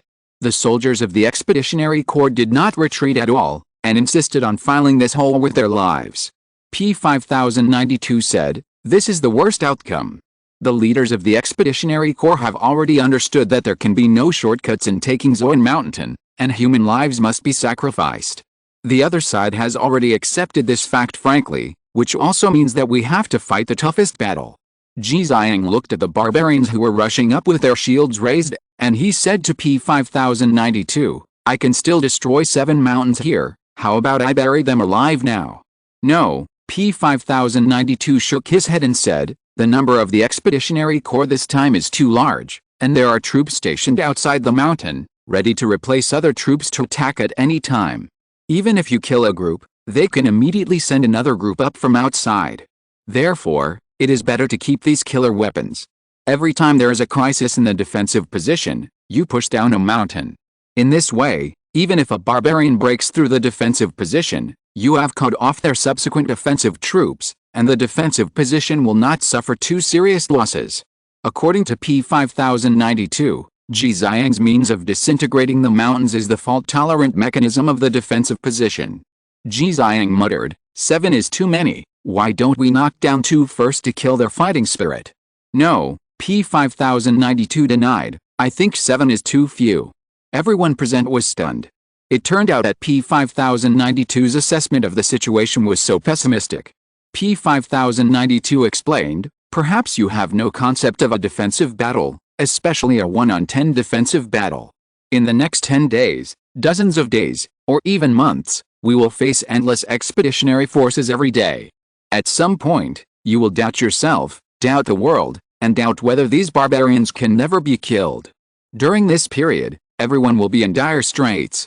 The soldiers will start to have poor rest, get angry, and constipated. Our ammunition will start to be stretched, and our food will start to be distributed according to the plan to survive longer. Then, the expeditionary forces will break through the defensive positions more and more times, until we can no longer hold here." Everyone was silent, because it was the beginning of the defensive battle, so everyone looked at the barbarians falling one by one under the heavy machine guns, and felt that the expeditionary forces were nothing special. But P-5092 told them that the balance of war would not always tilt towards them. The expeditionary forces were ready to use tens of thousands of people to exchange for this place, so they would face the most tragic battle in the world. It would be more tragic day by day. "Okay, everyone, follow my command," P-5092 said. "The young marshal promised me that on the battlefield, I am the supreme will of this army." Everyone looked at Ren Xiaosu, who nodded. Everyone must obey orders. P-5092 looked at Ji Xiang. "Others can die, but you can't die before I let you collapse the 7 mountains. The 7 mountains are last trump card. You have to live, and live for the entire defensive position." As soon as these words came out, everyone suddenly felt that the meaning of everyone present was to win the final victory of this war. They must abandon their own will and obey the collective will. At this time, the expeditionary corps that rushed up was advancing quickly on the mountain road, still using the old way of fighting. They were covered by the barbarians holding shields in front to protect the main force behind them. But now the shields are different. Part of the original leather shields have been replaced with armor they removed from the armored vehicles. Even the bullets from the heavy machine guns can only create sporadic sparks when they hit them. These armors were so heavy that it took several people to lift one piece. However, when the expeditionary corps was only more than 200 meters away from the defensive position, the soldiers on the position were shooting at the usual rhythm, but a barbarian at the forefront of the expeditionary corps raised a shield alone and suddenly launched a rapid charge. The barbarian's sudden burst of speed was extremely amazing. The opponent could advance quickly on the bumpy mountain road with a shield alone. When the soldiers on the defensive position reacted and prepared to switch to rockets and grenades to intercept, they saw that the opponent suddenly threw the shield horizontally. The huge shield spun and danced in the air, whistling, and the barbarian who broke through in an instant followed closely behind. When he took off the shield, everyone found that the barbarian was wearing a full set of heavy armor, and even bullets hitting it could not penetrate the heavy armor. Before this, the expeditionary corps had never worn such heavy armor, so everyone didn't know that the barbarian had this kind of individual defense armor. It seems that this is specially prepared for the barbarian masters to break through the position. A powerful individual, when he has unparalleled defensive capabilities, is very terrifying. Just like Ren Xiaosu's outer armor, ordinary firearms can naturally be ignored. The heavy shield flew to the position and went straight to the machine gunner. When the shield was about to smash the machine gunner into pieces, a figure wearing a white mask suddenly flashed out and caught the powerful shield with both hands. In an instant, the arms of the white mask exerted force in vain and threw the shield back. The barbarian didn't seem to expect that someone could catch the flying shield, so when the shield flew back, he was too late to dodge because of his inertia. The next moment, he snared under the heavy mask. The people of the Central Plains were just playing the tricks he had played before. Thinking of this, he raised his hands and caught the flying shield, ready to continue the shield attack. But when his palm touched the shield, the barbarian was suddenly stunned, because the shield was much more powerful than the one he threw. So, the soldiers on the defensive position who were still in shock saw that the arrogant barbarian was hit back by the flying shield. At this time, P-5092 had already arrived at this position.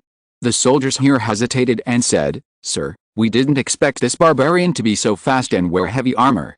We were almost rushed by him." The soldiers were ashamed. If the barbarian rushed to the position on the first day, how could they fight next? As a result, P-5092 smiled and comforted him. "It's okay. Now is the testing stage. We and the barbarians are seeing what other tricks each other has. It's a good thing to know that they have heavy armor on the first day. The battlefield changes rapidly and no one can guarantee that they will not make mistakes. Just be careful next time." After that, P-5092 looked at Ren Xiaosu, who came over with a good mood. "Why did you arrange the white masks here in advance? Did you know that they would break through here first?"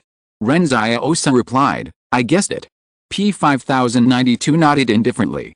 The accuracy of Ren Xiaosu's prediction of the barbarians can almost be summarized in the category of metaphysics. He said to Ren Xiaosu, "You heard what I said to Ji Xiang just now. I want to say this to you again. Others can die, but you can't. You must survive to the end. It's not because you are the young marshal, but because of you, this defense position can continue to hold. If you are gone, this defense position will also be gone. I said just now that the 7 peaks are our fault tolerance mechanism, but you must understand that you are more important than those 7 peaks. There is still one chapter left, which will be very late. I suggest everyone read it tomorrow morning. Chapter 938, Vulgarity and Inheritance. Facing the heavy armored warrior, the white mask rushed out of the defensive position, killed the opponent in front of the battle, and then took back the heavy armor on the opponent. Just because P5092 said that he wanted to study the structure and bearing capacity of the heavy armor, Ren Xiaosu easily helped him do this. After experiencing the sneak attack of the heavy armored warriors of the Expeditionary Corps, the entire defense line became more cautious. In fact, the mutual probing in the early stage of the war was a process of continuous trial and error and correction. Not only the 6th Combat Brigade had to figure out what trump cards the Expeditionary Corps had, but the Expeditionary Corps also did the same. Since the heavy armored warrior was killed by the white mask, the same heavy armored warrior has never appeared in the battle that day. Everyone understands that it is not that the Expeditionary Corps only has this one heavy armored warrior, but that the other side believes that it is not time to send these warriors to the battlefield in large numbers. When these killer maces appear on the battlefield again, I am afraid it will be the moment for both sides to fight for life and death. White Mask took the heavy armor back. Ren Xiaosu felt it was too heavy to hold it in his hand. This thing can move so quickly even when worn. It seems that the masters among the barbarians are also very fierce. If there are hundreds or thousands of such warriors, will the position be very dangerous? P5092 took a look at the heavy armor and said, even if there are organized heavy armored warriors, they need to exchange human lives for this position. I looked at the ammunition brought by the 6th Combat Brigade. There are some things that surprise me. Don't worry, when these heavy armored warriors appear again, I will give them a surprise. If the defensive position was so easy to break through, P5092 would not continue to choose to hold the position after learning that the Fire Seed was defeated. He said that if the Expeditionary Corps wanted this place, they had to exchange their lives. He kept his word. The war lasted for 4 hours, and the first batch of defensive soldiers began to change guards. Since it was a protracted war, P5092 had to consider the physical fitness and energy of the soldiers. In the continuous high-intensity battle, if the soldiers are tired, their reaction speed will decrease, their shooting accuracy will be insufficient, and their vision will gradually blur.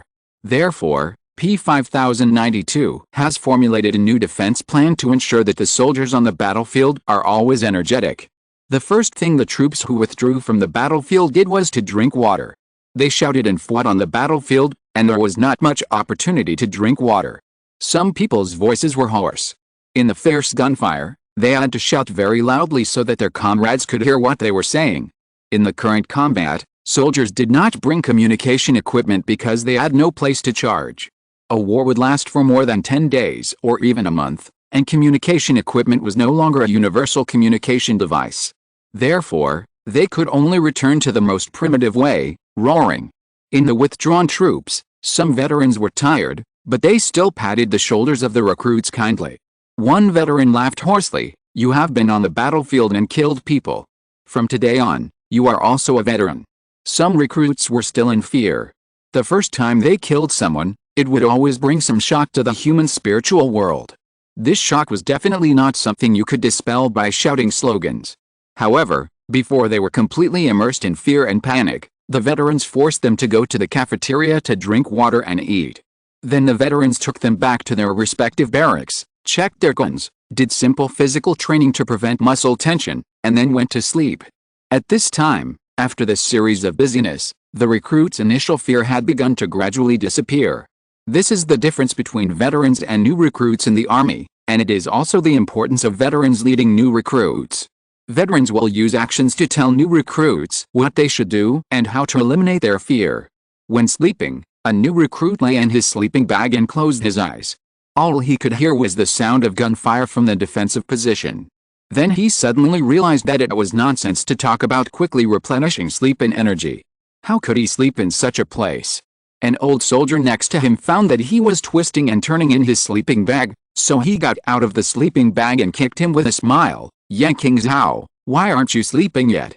Yang Qingzhao said weakly, Squad leader, I can't sleep, the gunshots are too loud.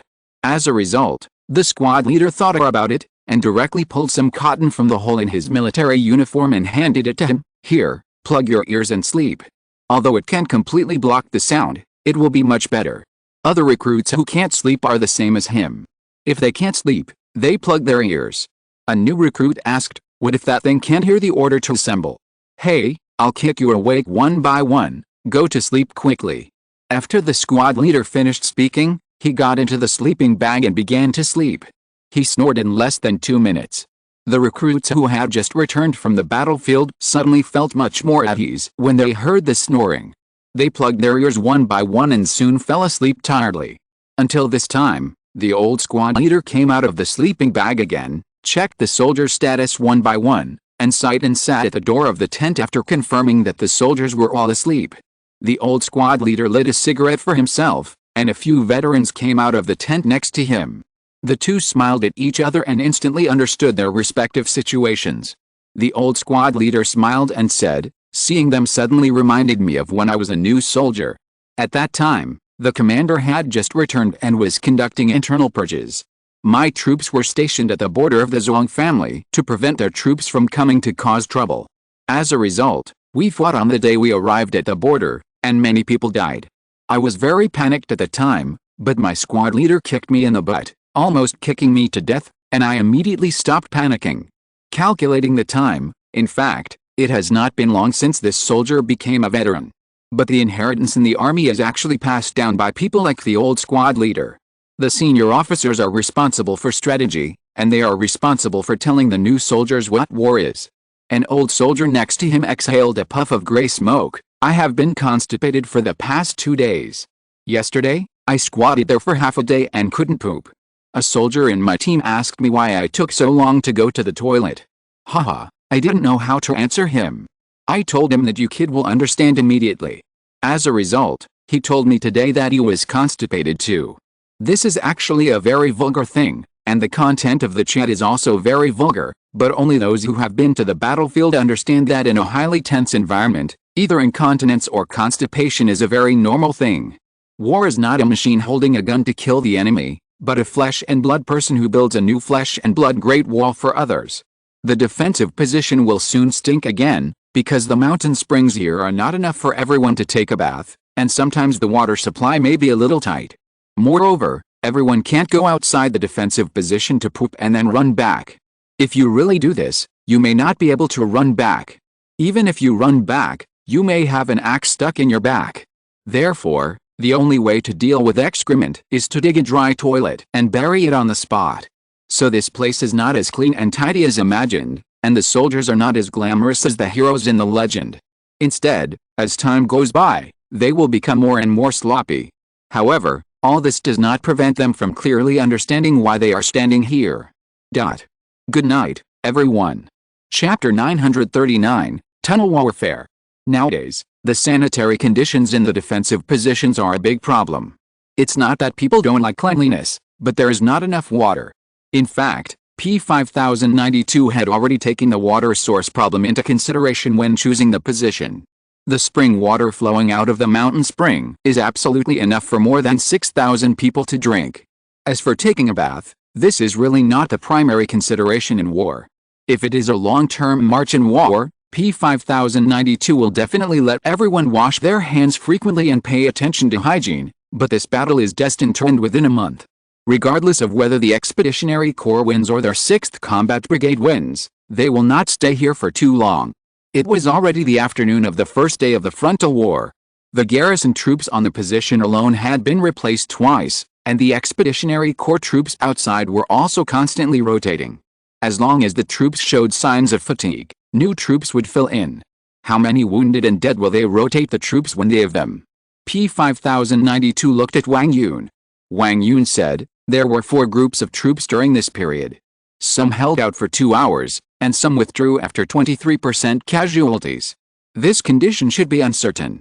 What are their casualties? P5092 continued to ask.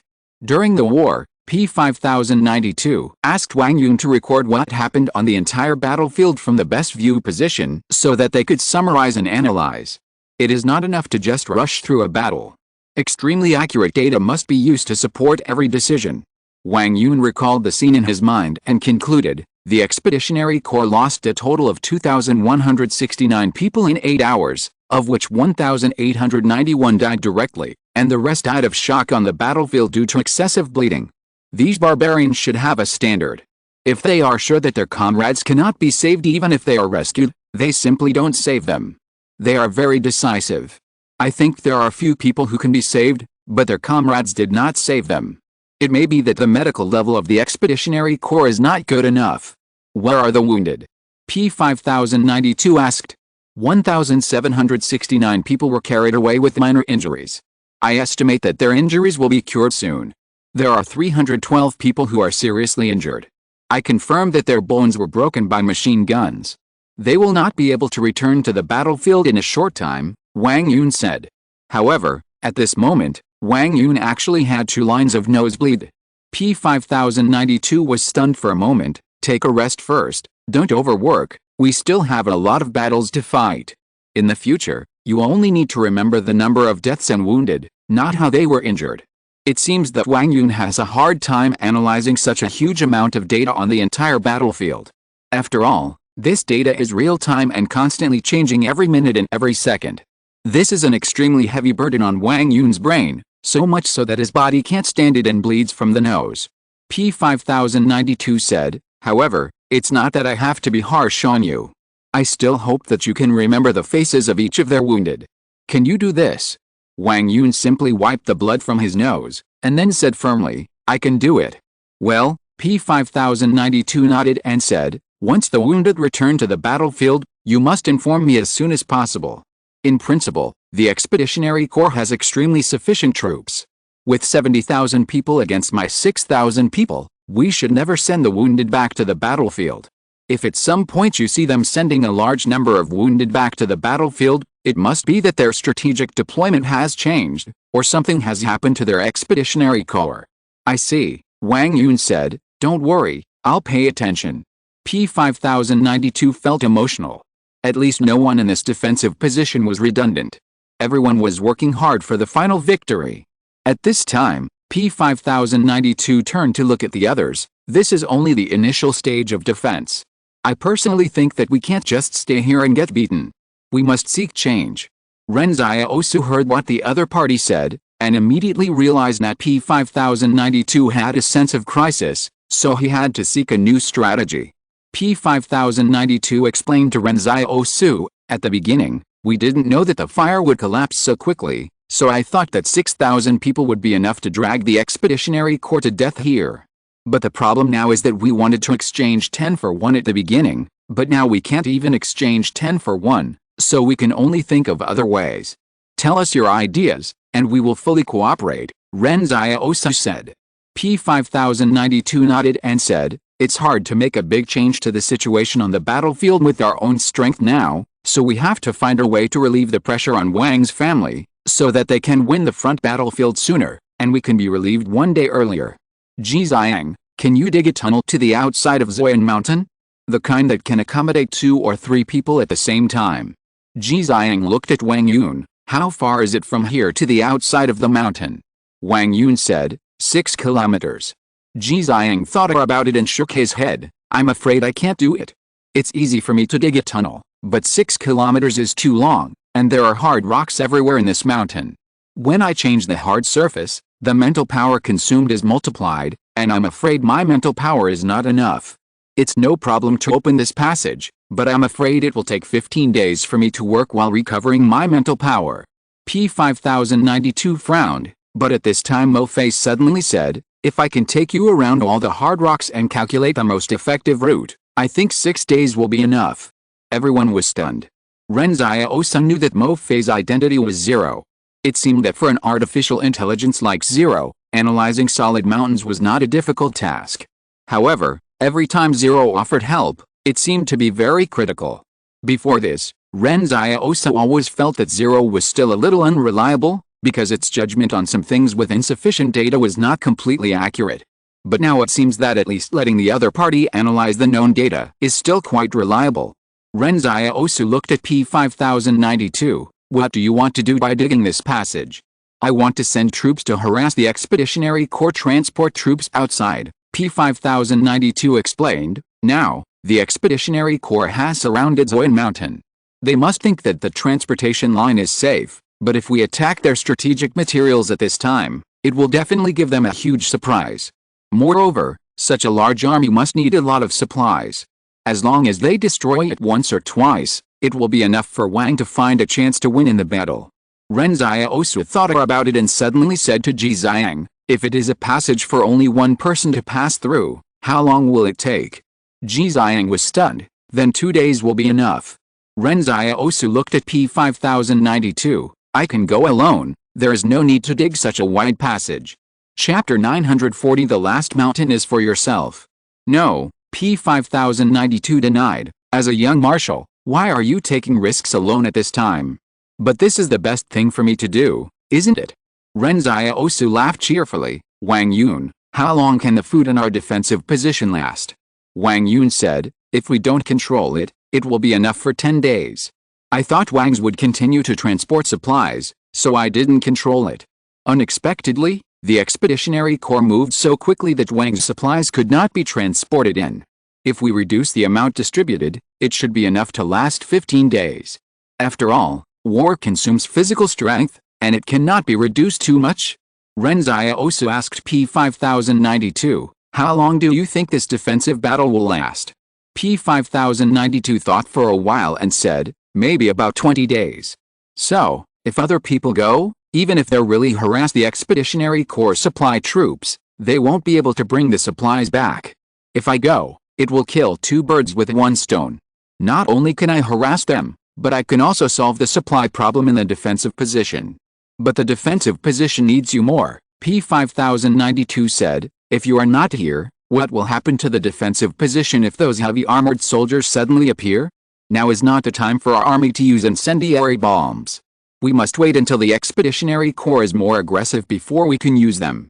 P5092 said before that if the heavy armored soldiers of the Expeditionary Corps were used as a trump card by the other side and were deployed on the battlefield at one time, then he would give the other side a surprise.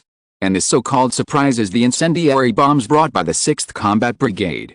No matter how amazing the heavy armor defense is, it is impossible to prevent fire. Therefore, in P5092's plan, although there will be sporadic barbarian masters to break through the position in the early stage, this trump card must be reserved for the most critical time. If the opponent's heavy armored troops can be severely damaged in one go, it will be a great victory. Before that, those masters who suddenly appeared must be dealt with by Ren Xiaosu.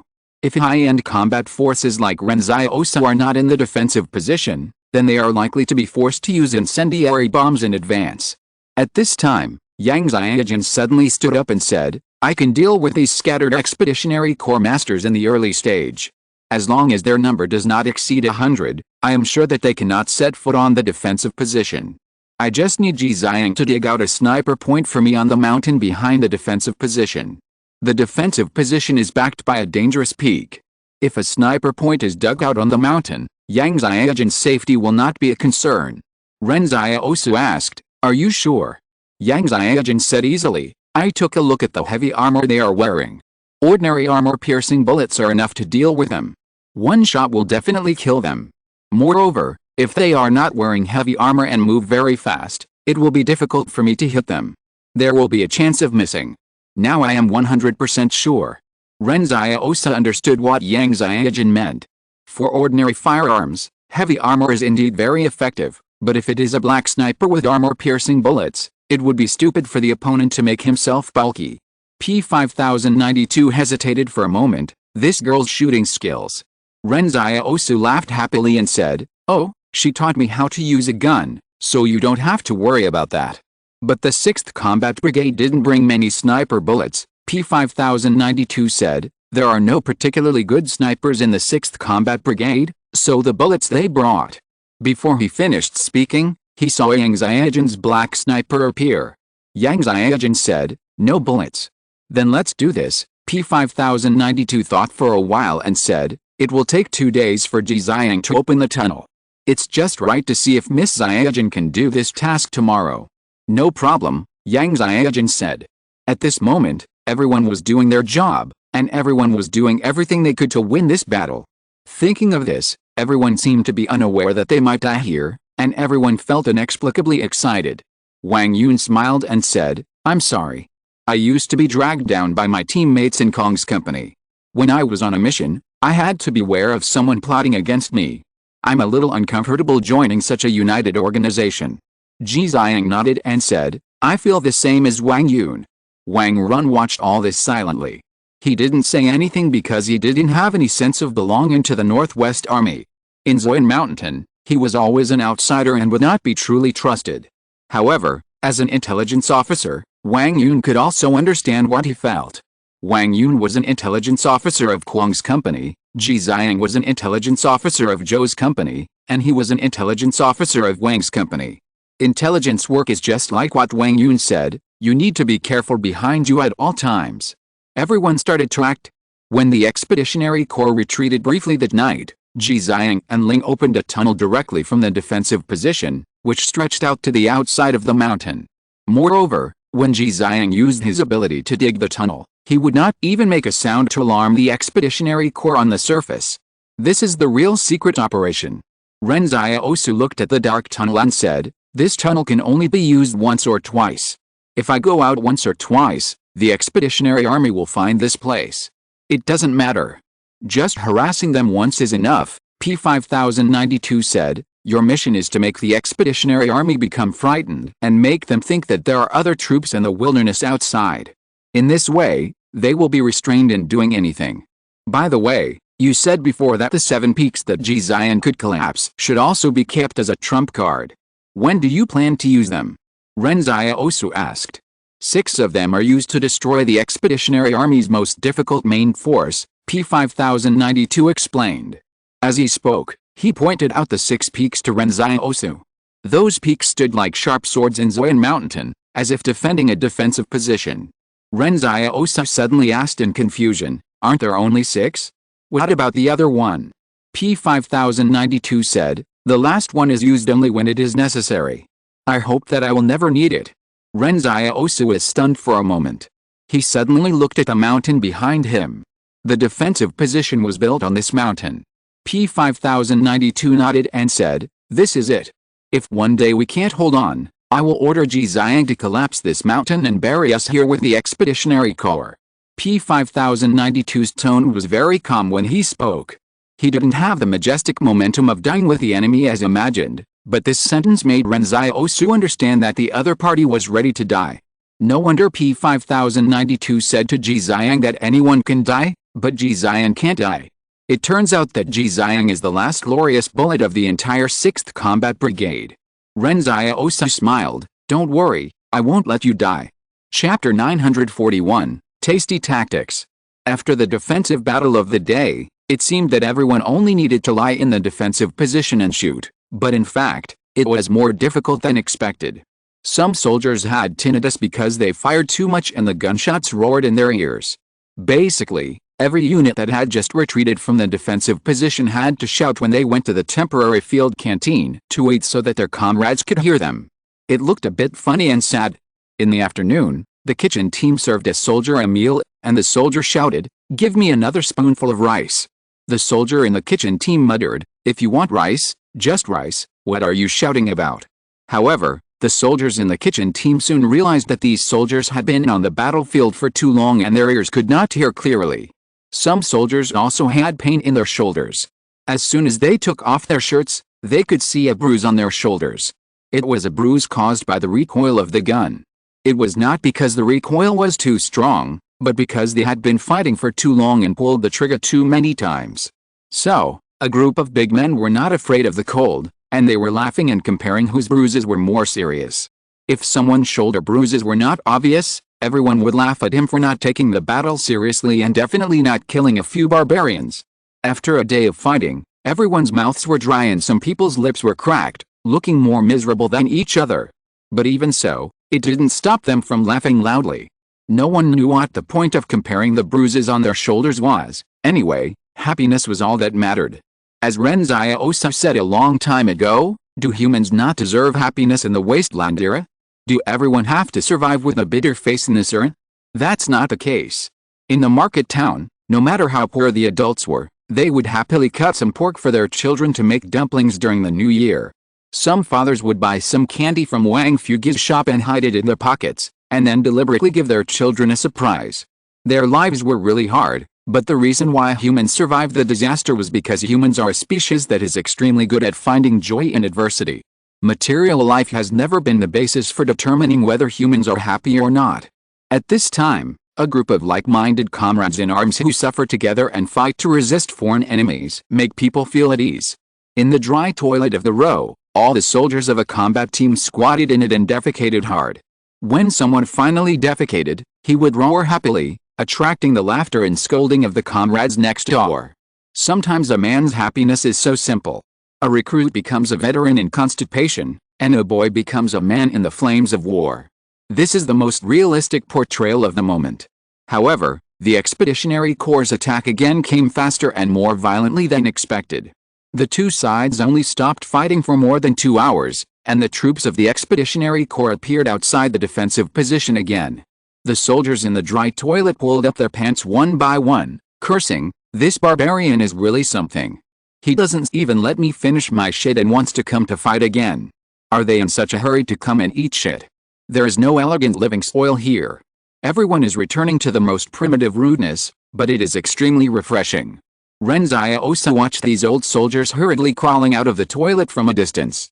He suddenly thought of something, and then turned to ask Wang Yun, "Can you pump the air over there in the toilet? The defense position is not big or small. The smell of this dry toilet is too strong." Wang Yun's face changed. "Young Marshal, you actually let me do this kind of work." Ren Xiaosu was unhappy. "Come on, don't you feel uncomfortable staying here?" "It's quite uncomfortable," Wang Yun thought for a while and said. "You know, there are more than 6,000 people in the defense position. Who can hold their shit back to the northwest?" Ren Xiaosu said, "Don't feel wronged. After Ji Xiang digs the tunnel, I will ask him to use his ability to bury this septic tank, and then dig a new one. Don't look down on each other." "Okay," Wang Yun said with a bitter face, "but the smell keeps coming out. How much mental energy do I have to spend to get rid of this smell?"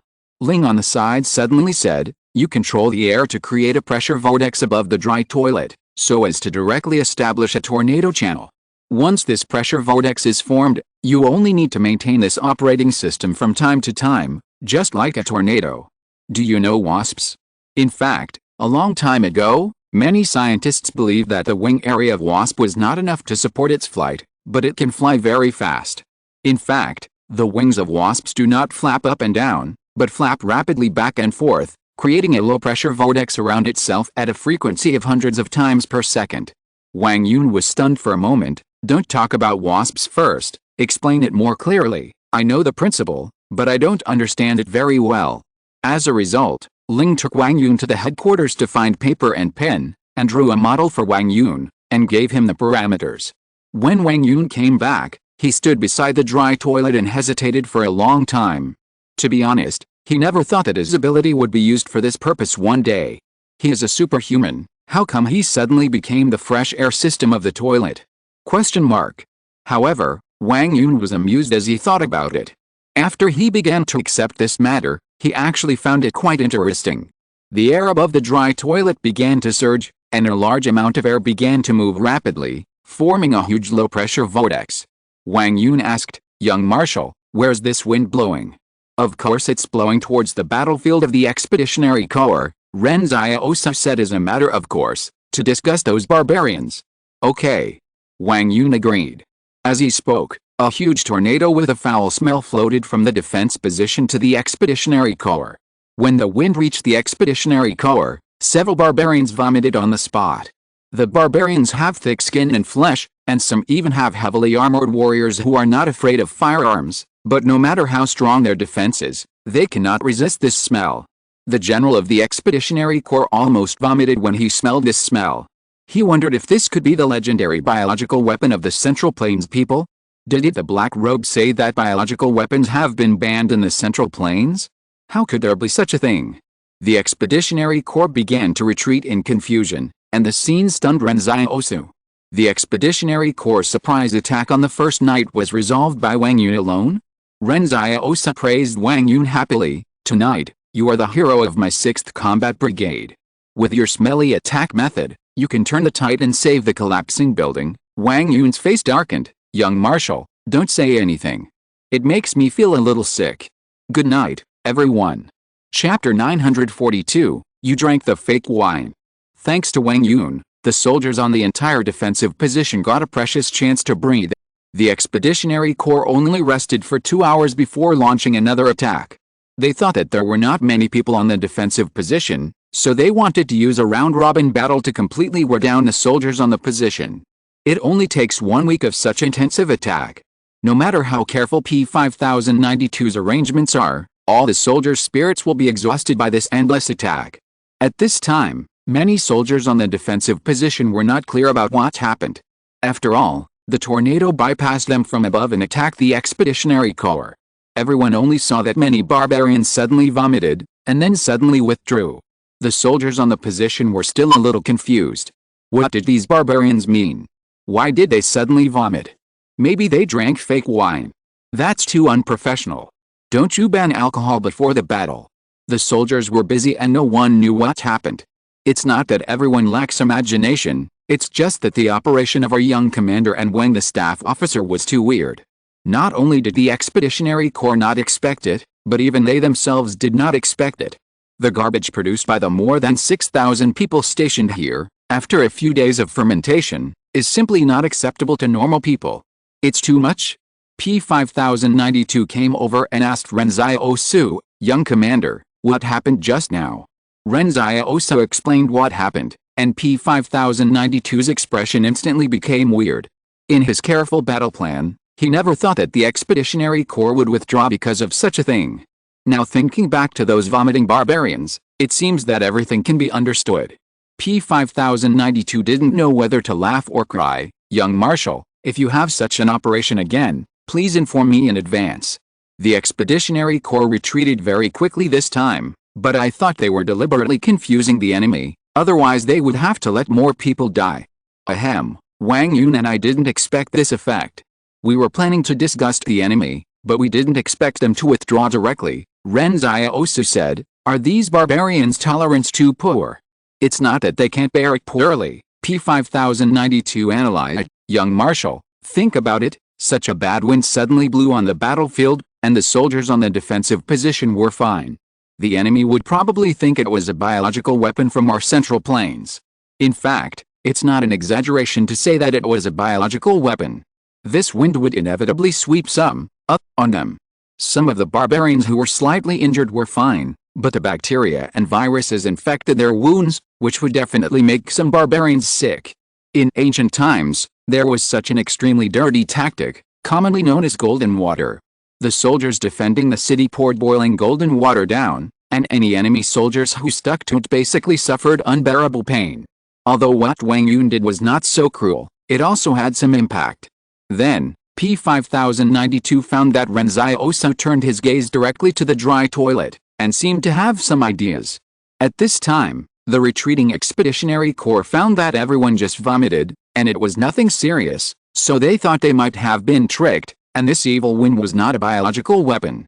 Although nothing happened, the smell on the body could not be eliminated, and the whole military camp was filled with a foul smell. Everyone gradually realized where the smell came from. A general of the Expeditionary Corps looked at the defense position of the 6th Combat Brigade from afar, thinking that he had never fought such a disgusting battle in all his years of military service. That night, Zoan Mountain finally calmed down. P-5092 required that everyone except the soldiers on duty must seize this precious opportunity to rest. Ji Xiang and Ling also came out of the tunnel. According to them, the tunnel digging project was halfway through, which was smoother than expected. However, his mental strength was exhausted and the flashlight he brought down was out of power, so he came back to rest for a while. Ren Xiaosu jumped down and took a look. The tunnel was 1 meter wide and 1 meter 9 high, which was enough for him to run fast in the tunnel. Then, P5092 watched Ren Xiaosu pull Ji Xiang aside and mutter, and no one knew what he was saying. At dawn, the Expeditionary Corps came back again.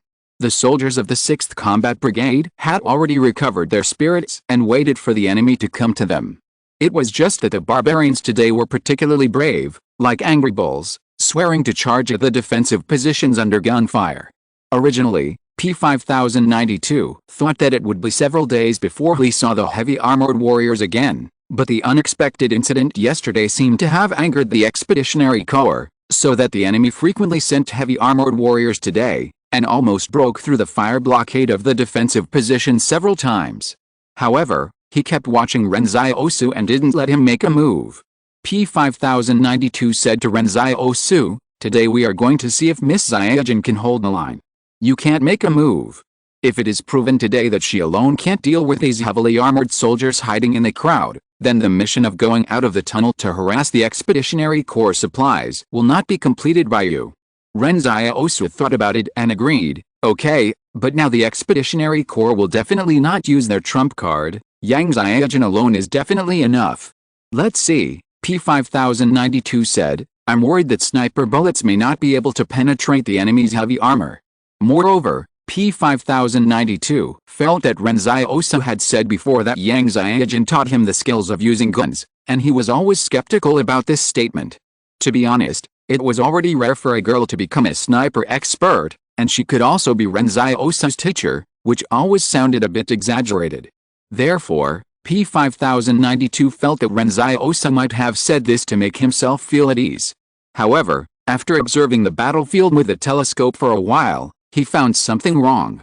P5092 thought about it and went to find Wang Yun, and whispered, "Did you observe those heavy armored soldiers?" "I did," Wang Yun said. "I saw several heavy armored soldiers were injured in the eyes. Is this a coincidence or an individual case I observed?" P5092 asked. "It's not a coincidence," Wang Yun said. "The shooting distance of the young marshal's wife is 800 to 900 meters. All the heavy armored soldiers who suddenly appeared were discovered within 2 seconds and then shot dead. The shooting position was all in the eyes on the face armor. To be honest, with such good marksmanship, it doesn't matter whether to use armor-piercing bullets or not.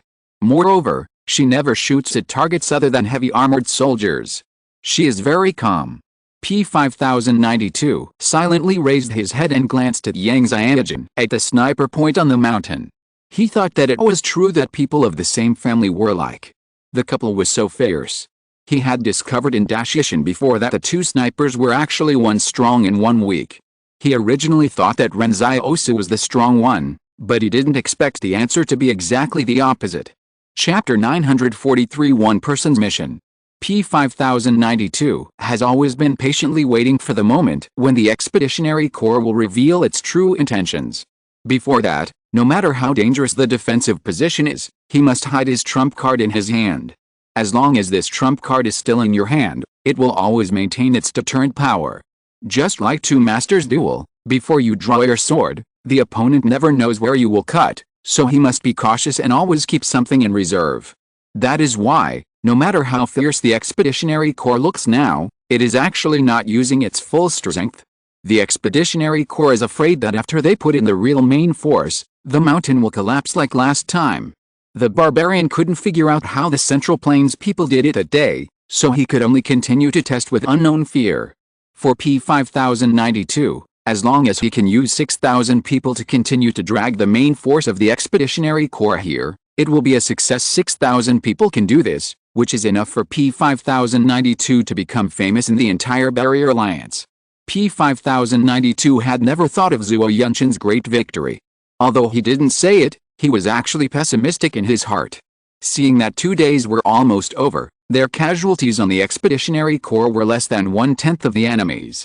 On the surface, it seemed that the barbarians could hardly even rush up to the defensive positions, but in fact, looking at the huge disparity in the comparison of the forces, it was clear that there would be tough battles to fight later.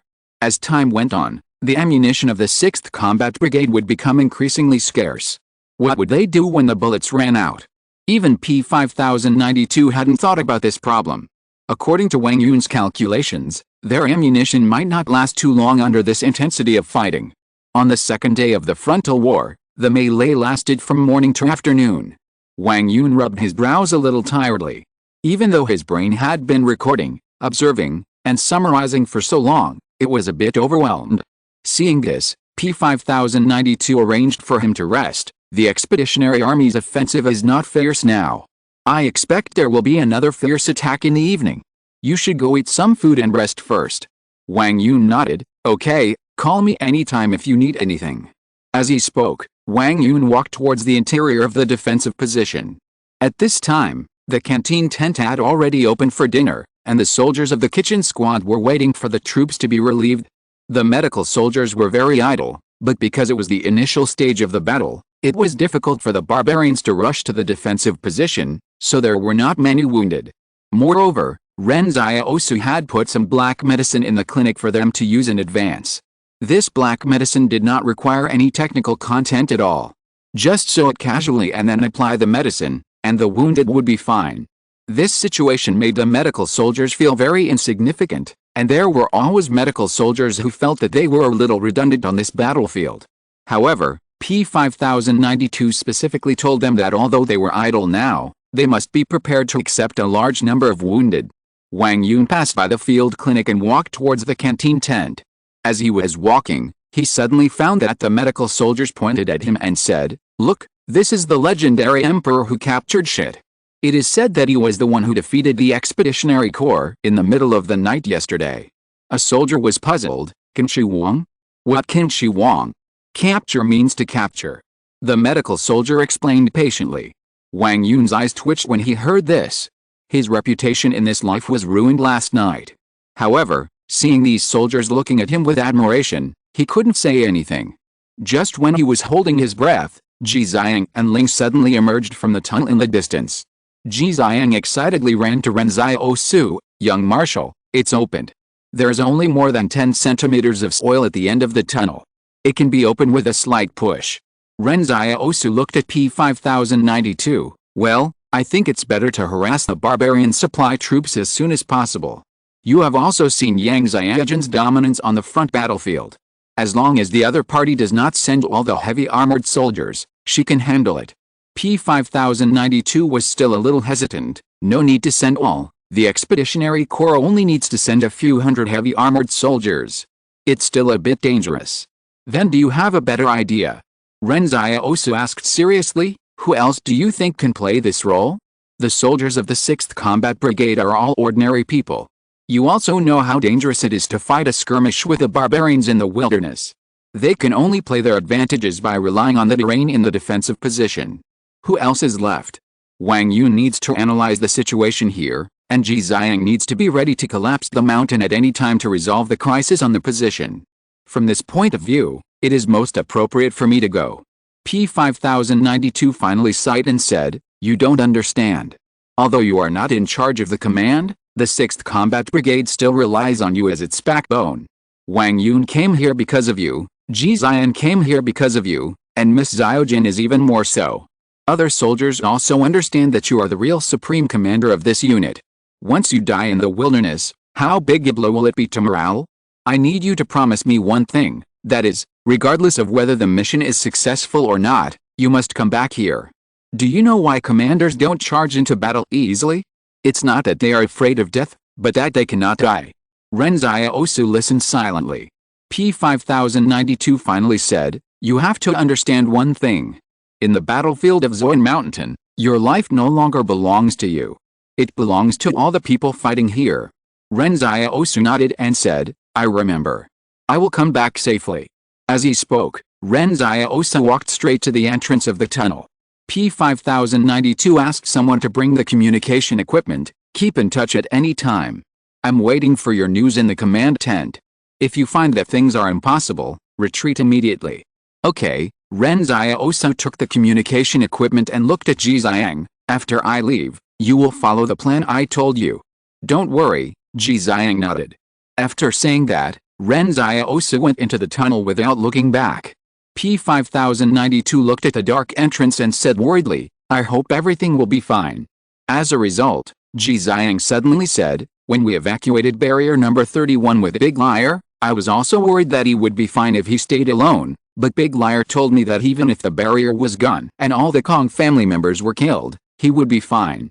At that time, Big Liar said mysteriously that the young Marshal of the Northwest had more hidden cards in his hands than everyone imagined. So, I personally don't think there's any need to worry too much. Although Big Liar often does some unreliable things, he still knows the young Marshal better than we do. Moreover, the nickname of Barrier Destroyer is not for nothing. People with such a nickname will never die easily. There are only wrong names in this world, how can there be wrong nicknames? Wang Yun, who had just finished his meal and rushed over, felt a little uncomfortable when he heard this. There will be another update in the evening. If you're listening to this novel on a channel other than Fanfic World, it means they downloaded and uploaded it without effort. We cordially invite you to visit our channel, Mundo Fanfic Novelis. There you'll find the original version of this story and you can explore many other novels of various genres. We're waiting for you to immerse yourself in a world of incredible novels. Chapter 944, Big Liar. Join up. In the wilderness, a transport troop of more than 1,000 people from the Expeditionary Corps was heading south. However, if you look closer, you can find that 90% of the people in this transport team are refugees from the Central Plains. The refugees' clothes were dirty, and there were holes on their bodies and shoes. Some people's shoes were cracked like crocodile mouths. In order to prevent their feet from suffering, they tied their shoes with hemp ropes to prevent them from falling off at any time. Hundreds of refugees were escorted by the barbarians of the Expeditionary Corps. Although their number was several times that of the barbarians, no one dared to try to resist or escape. In fact, if everyone wanted to run, more than 100 barbarians wanted to chase more than 900 people, and at most they could catch up with 300 or 400 people, and the others could still run. But the problem was that no one wanted to be the unlucky 300 or 400 who died. The efficiency of the Expeditionary Corps in transporting food was much worse than that of the Central Plains people. They just had simple carts piled with supplies, and they were piled very high. At first, they also wanted to use the vehicles of the Central Plains, but the drivers were too difficult to find. In this era, vehicles are not a common item. Ordinary people and refugees have never even sat in a car, let alone driven one. Therefore, they can only continue to use their own stupid methods. Fortunately, the captured Central Plains people are still obedient, and Zoyan Mountain is surrounded by a large army. No one should come out to cause trouble again. As P5092 judged, after the Expeditionary Army surrounded Zoyan Mountain, the transportation troops felt more at ease. At this time, a refugee suddenly fell to the ground while walking, and a barbarian walked up to him and said coldly, "Get up." The refugees next to him looked over with numb expressions. No one helped the fallen man, and no one spoke up to help. Seeing that the refugee on the ground did not react, the barbarian sneered and stepped on his palm. "Don't pretend to be dead, your breath betrays you. If you continue to pretend to be dead, I don't mind letting you really die here."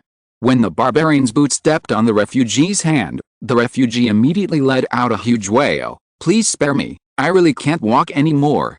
However, as soon as he finished speaking, the barbarian suddenly raised his foot and stepped on his chest to collapse it. With just one kick, the refugee died, and a lot of blood gushed out of his mouth.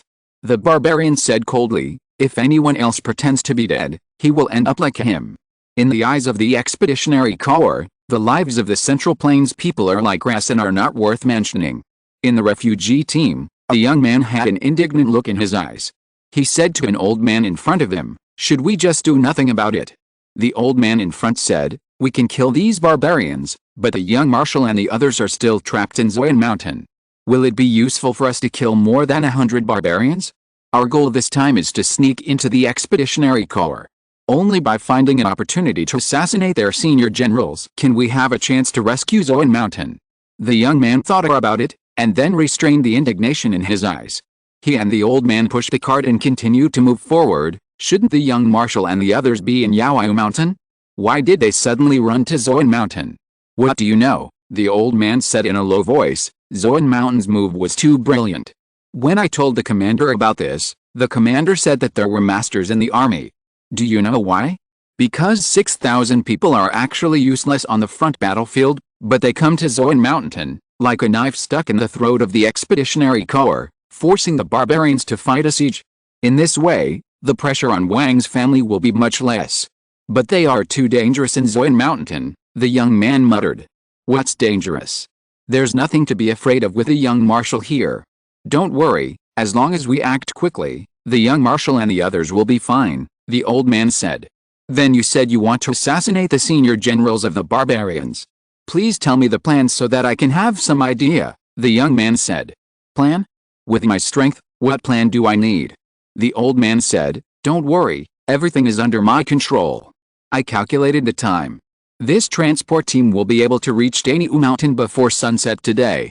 As soon as the voice fell, the old man suddenly saw a barbarian's head exploded.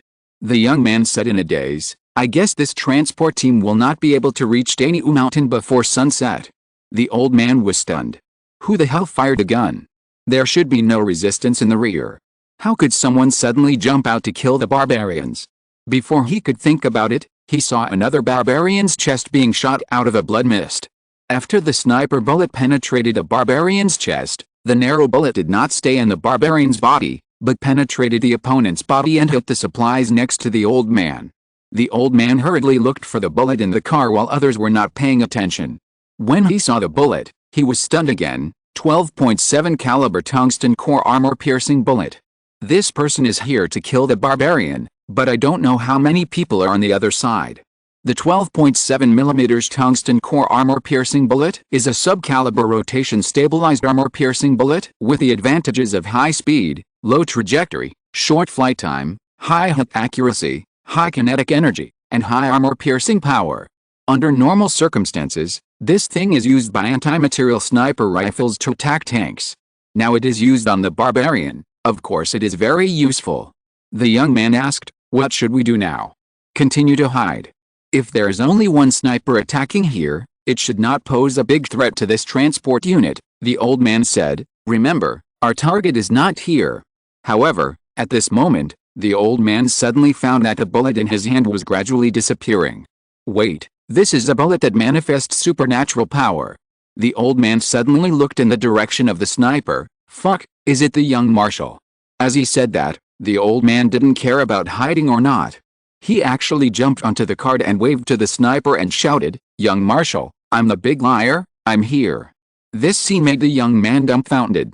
Didn't you just say that you would continue to hide? Why are you suddenly excited? Exclamation mark.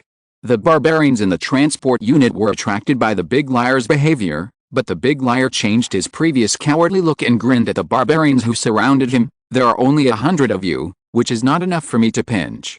If I had known that the young marshal was going to rob you, why would I pretend all the way? Wouldn't it be better to kill you earlier?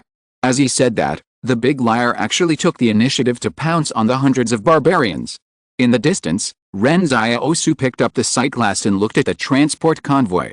To be honest, he really didn't expect to meet the big liar here. Ren Xiaosu picked up the black sniper and walked towards the transport convoy. At this moment, he suddenly wondered if he could do something more interesting after joining forces with a fierce teammate like Zhuhuayao. Good night, everyone. It's early today. Chapter 945, 6 Powers Unite. The pure physical strength of the big liar was very strong. Ren Xiaosu had never asked how strong it was. But the fact that he could fight T5 head-on without losing was enough to explain the problem. At the beginning, the big liar had killed T5 with his bare hands in the Holy Mountain. Therefore, when the big liar stopped hiding his identity and started to hunt down the transport troops of the Expeditionary Corps, Ren Xiaosu had no intention of intervening. After all, there were no masters among the barbarians in the material transport troops. It just so happened that he also wanted to see the specific strength of the big liar. You don't know until you see it. You will be shocked when you see it. As a superhuman, the big liar can only develop his physical fitness to an extreme. The result is that the physical fitness of the big liar has become very abnormal. When the barbarian surrounded and killed the big liar, the old man did not avoid or retreat, but tried to shake the giant axe with his bare hands. A barbarian held the giant axe and chopped at the big liar, but the big liar pinched the opponent's axe blade with 2 fingers as if showing off his skills, looking extremely fierce. If it was just a normal fight, I'm afraid everyone would just think that the big liar was very powerful, but they didn't know how powerful he was. Now he could actually hold the axe blade with 2 fingers, which looked too terrifying. However, Ren Xiaosu is curious whether the big liar usually fought like this, Or did he want to show off his skills in front of him? Ren Xiaosu was originally 600 meters away from the transport unit. When he approached, the 100 or so barbarians in the material transport unit had all died suddenly. The big liar was still breathing heavily, but when Ren Xiaosu approached, he immediately held his head high and chest out, and said to Ren Xiaosu in a friendly manner with an extremely relaxed look, "Young Marshal, I missed you so much, I didn't expect to see you here. By the way, why are you suddenly here, and in the barbarians' transport unit?" Ren Xiaosu asked puzzledly. "I thought you went back to the northwest." "I did go back to the northwest, but our cause of developing the northwest is not yet completed, and we must continue to go back to the central plains to look for talents," the big liar laughed cheerfully. At this time, he said to the refugees who were under the care of the Expeditionary Corps, "Okay, hurry up and go. Remember, go northwest. From here to the south, it's all dead ends. The northwest is the way to life." Regardless of whether the big liar was fooling people with his poor metaphysics, he was right this time. The south is full of battlefields, and there is death wherever you go, so these people can only go to the northwest. However, someone among the refugees suddenly asked, "Since you are so powerful, why didn't you take action when the barbarians killed your compatriots just now?" The big liar was happy. "You all rely on me to survive. Don't talk nonsense in front of me, get out." The refugees didn't dare to say anything anymore. The big liar suddenly rolled his eyes and said, "If you still feel indignant, you can come to me to argue after the war. Remember, I am Wang Run from the Wang family." The refugees fled to the northwest. Ren Xiaosu said helplessly, "I don't think we need to hide our real names, right? That won't work. We can't discredit the northwest, right?" The big liar said, "These days, these people like to spread rumors. Although I didn't help save people because I had another mission, I don't know what it will become after it is passed around. Anyway, the Wang family is not afraid of negative information. They have a lot of negative information on them, and this one is not a big deal." Ren Xiaosu no longer cared about it, but asked, "What are you doing in this transport unit?" "I originally led people to Huazhong to find people suitable for the northwest of Daxing, but I didn't expect Huazhong to be defeated so quickly. I was not caught, but I thought that I could sneak into the Expeditionary Corps, so I took the initiative to be caught by them," said the big liar. "Then I thought, should I sneak into the Expeditionary Corps and kill one or two senior generals, which will definitely disrupt the barbarians' offensive rhythm? Then it was my fault that I ruined your plan," Ren Xiaosu said embarrassedly. "I didn't expect you to have such an important plan in this team." As a result, a young man next to him muttered in a low voice, "He has a shitty plan." The big liar glared, "I warn you not to talk nonsense in front of the young marshal." Ren Xiaosu asked curiously, "Who is this?" Ren Xiaosu looked at the other party and saw that the young man was about 25 or 26 years old, fair and slightly fat. "Oh, his name is Sun Yu. Young marshal, you probably haven't heard of him. This is the fat guy we captured in the battle with Zhuang clan," the big liar explained. "His ability is to find extraordinary people within 100 miles, so I brought him from the northwest to see if there are any fish that have slipped through the net." Sun Yu is reused after being captured by the Zhuang clan. In that battle, the Zhuang clan obviously had more extraordinary people than other financial groups, which was his credit. Many extraordinary people in other financial groups were well hidden and not exposed. And all the extraordinary people in the Zhuang clan were found by him. Now, the big liar wants to find someone to develop the northwest, and the ability of this fat guy is just right. "Nice to meet you," Ren Xiaosu said with a smile. "Keep working hard and strive to be a useful person to the northwest." Sun Yu, "Okay, young marshal." Sun Yu often heard people mention the young marshal, but this was the first time he actually saw him. The big liar asked, "How come you are here, young commander? Shouldn't you be in Zoyan Mountain?" Ren Xiaosu sighed, "The situation over there is not very good. The defeat of Huazhong also caught us off guard, so I came out to interfere with the supply troops of the Expeditionary Corps and give them a headache." As he spoke, Ren Xiaosu went to check the supplies on the cart, but he found that the supplies this time were no longer from the Central Plains, but some black bread and coarse grains. He broke off some black bread and stuffed it into his mouth in confusion, and then said, "This black bread tastes like steamed bread. Is this what the people of the Expeditionary Corps eat? It means that they are really having a hard time in the north. No wonder they suddenly went south. But even so, the Central Plains and the barbarians are already at loggerheads. Even if the other party comes for the survival of their own race, the Central Plains will not give in at all. The two sides will inevitably fight to the death. As he spoke, Ren Xiaosu put all the things brought by the supply troops into the storage space. No matter whether the things are delicious or not, these foods can be used in emergencies. At this moment, P5092's voice suddenly rang through Ren Xiaosu's earphone. "Marshal, is everything going well?" "It's going well. It's going very well," Ren Xiaosu said. "The food problem on the defensive position has been solved. There are more than enough supplies here." "Then Marshal, you should hurry back," P5092 said. "No," Ren Xiaosu glanced at the big liar. "I have already joined up with the big liar. I feel like I'll be at a disadvantage if I don't do something under such circumstances." Chapter 946, 6.5 Alliance. With the combined strength of him and the big liar, as long as they don't encounter the main force of the Expeditionary Corps in this wilderness, the enemy will die. A supply troop like this, which is escorted by only more than 100 barbarians, will die violently when they meet. Moreover, Ren Xiaosu looked at the fat boy Sun Yu again, and he suddenly realized the ability of this fat boy, which seemed to be able to play a big role at the moment. "How is it? Is the young marshal back now?" Wang Yun asked P5092. P5092 shook his head. He said that he and the big liar have reunited and want to do something else. I said don't worry about his safety. Now the big liar has also appeared. These two people may cause a big trouble, Ji Xiang said. Anyway, P5092 found that the other party was always able to exceed the tasks he gave to Ren Xiaosu, such as the previous fight and run.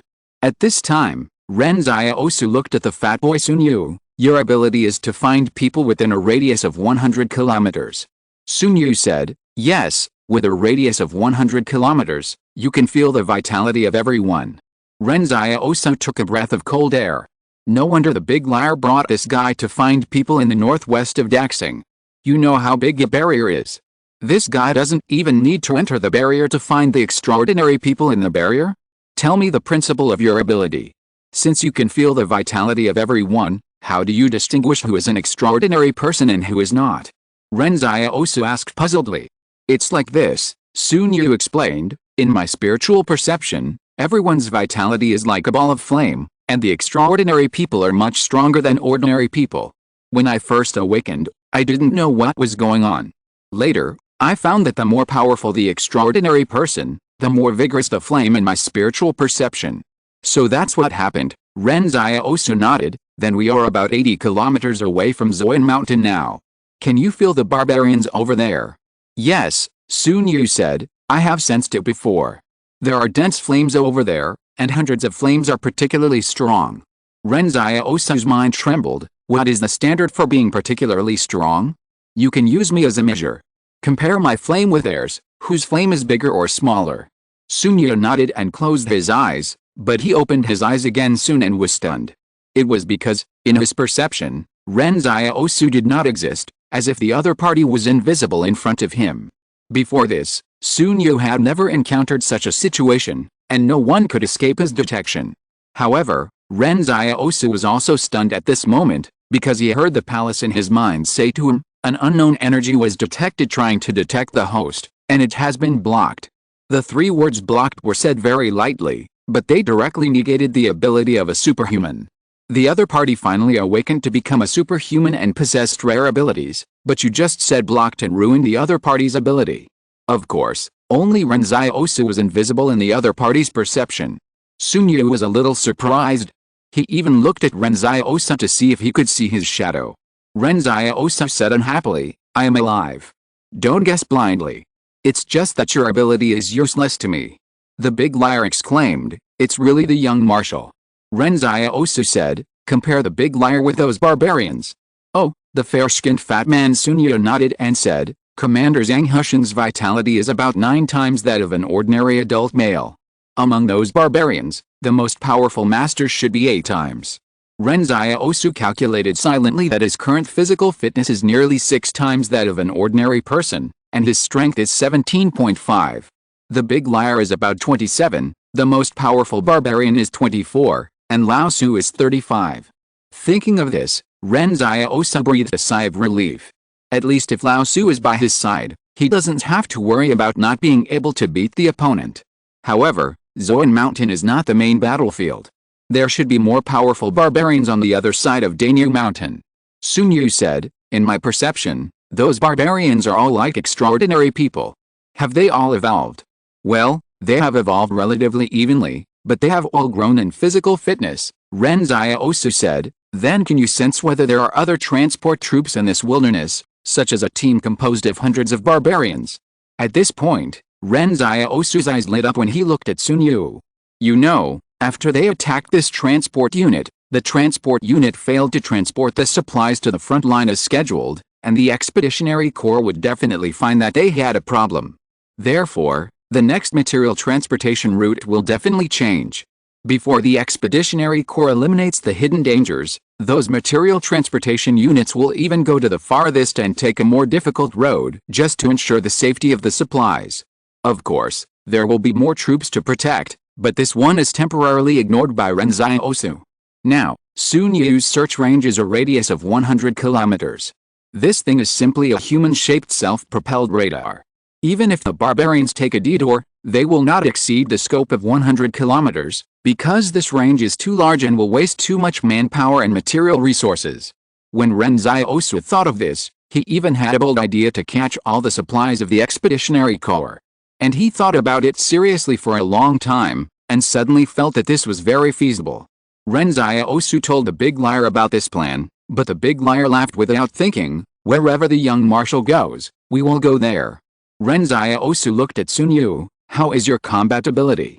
Sun Yu waved his hand quickly. My combat ability is not good, I have never fought. Then you dare to follow the big liar in the transport unit? Ren Xiaosu was surprised. I don't want to, but it's useless if I don't want to, Sun Yu said with a bitter face. Commander Zhang told him before that he only needed to stay in the 178 fortress, and no one would force him to join the army. But now? They were all kidnapped to the Central Plains. When he was in the 178 fortress, at the beginning, someone provided him with good food and drink every day, and gave him money to spend. During that time, Sun Yu lived as comfortably as he could. But then one day, no one sent him anything anymore, and his money stopped coming in. Sun Yu had developed a habit of spending lavishly, but suddenly he had no money. This was too painful. Then Sun Yu went to the people of Fortress 178 to report this problem, but no one paid any attention to him. Next, Sun Yu spent 2 months of hard times. In order to make money, he even went to the people of Fortress 178 to volunteer to find a job, but still no one paid attention to him. During this period, Sun Yu was almost desperate, until the moment when the big liar suddenly came to the door. Sun Yu realized that it was all a routine. The folk customs of Fortress 178 are very simple, but among these simple folk people, the big liar, Wang Fenggan and other intelligence people are definitely not included. These people's hearts are so dirty.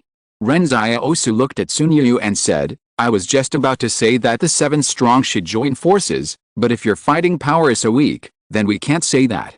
You count as half, and we will be 6.5 strong, although it sounds a bit weird. Sun Yu couldn't complain. How could he only be qualified to be a half-strong man in the young marshal's mouth?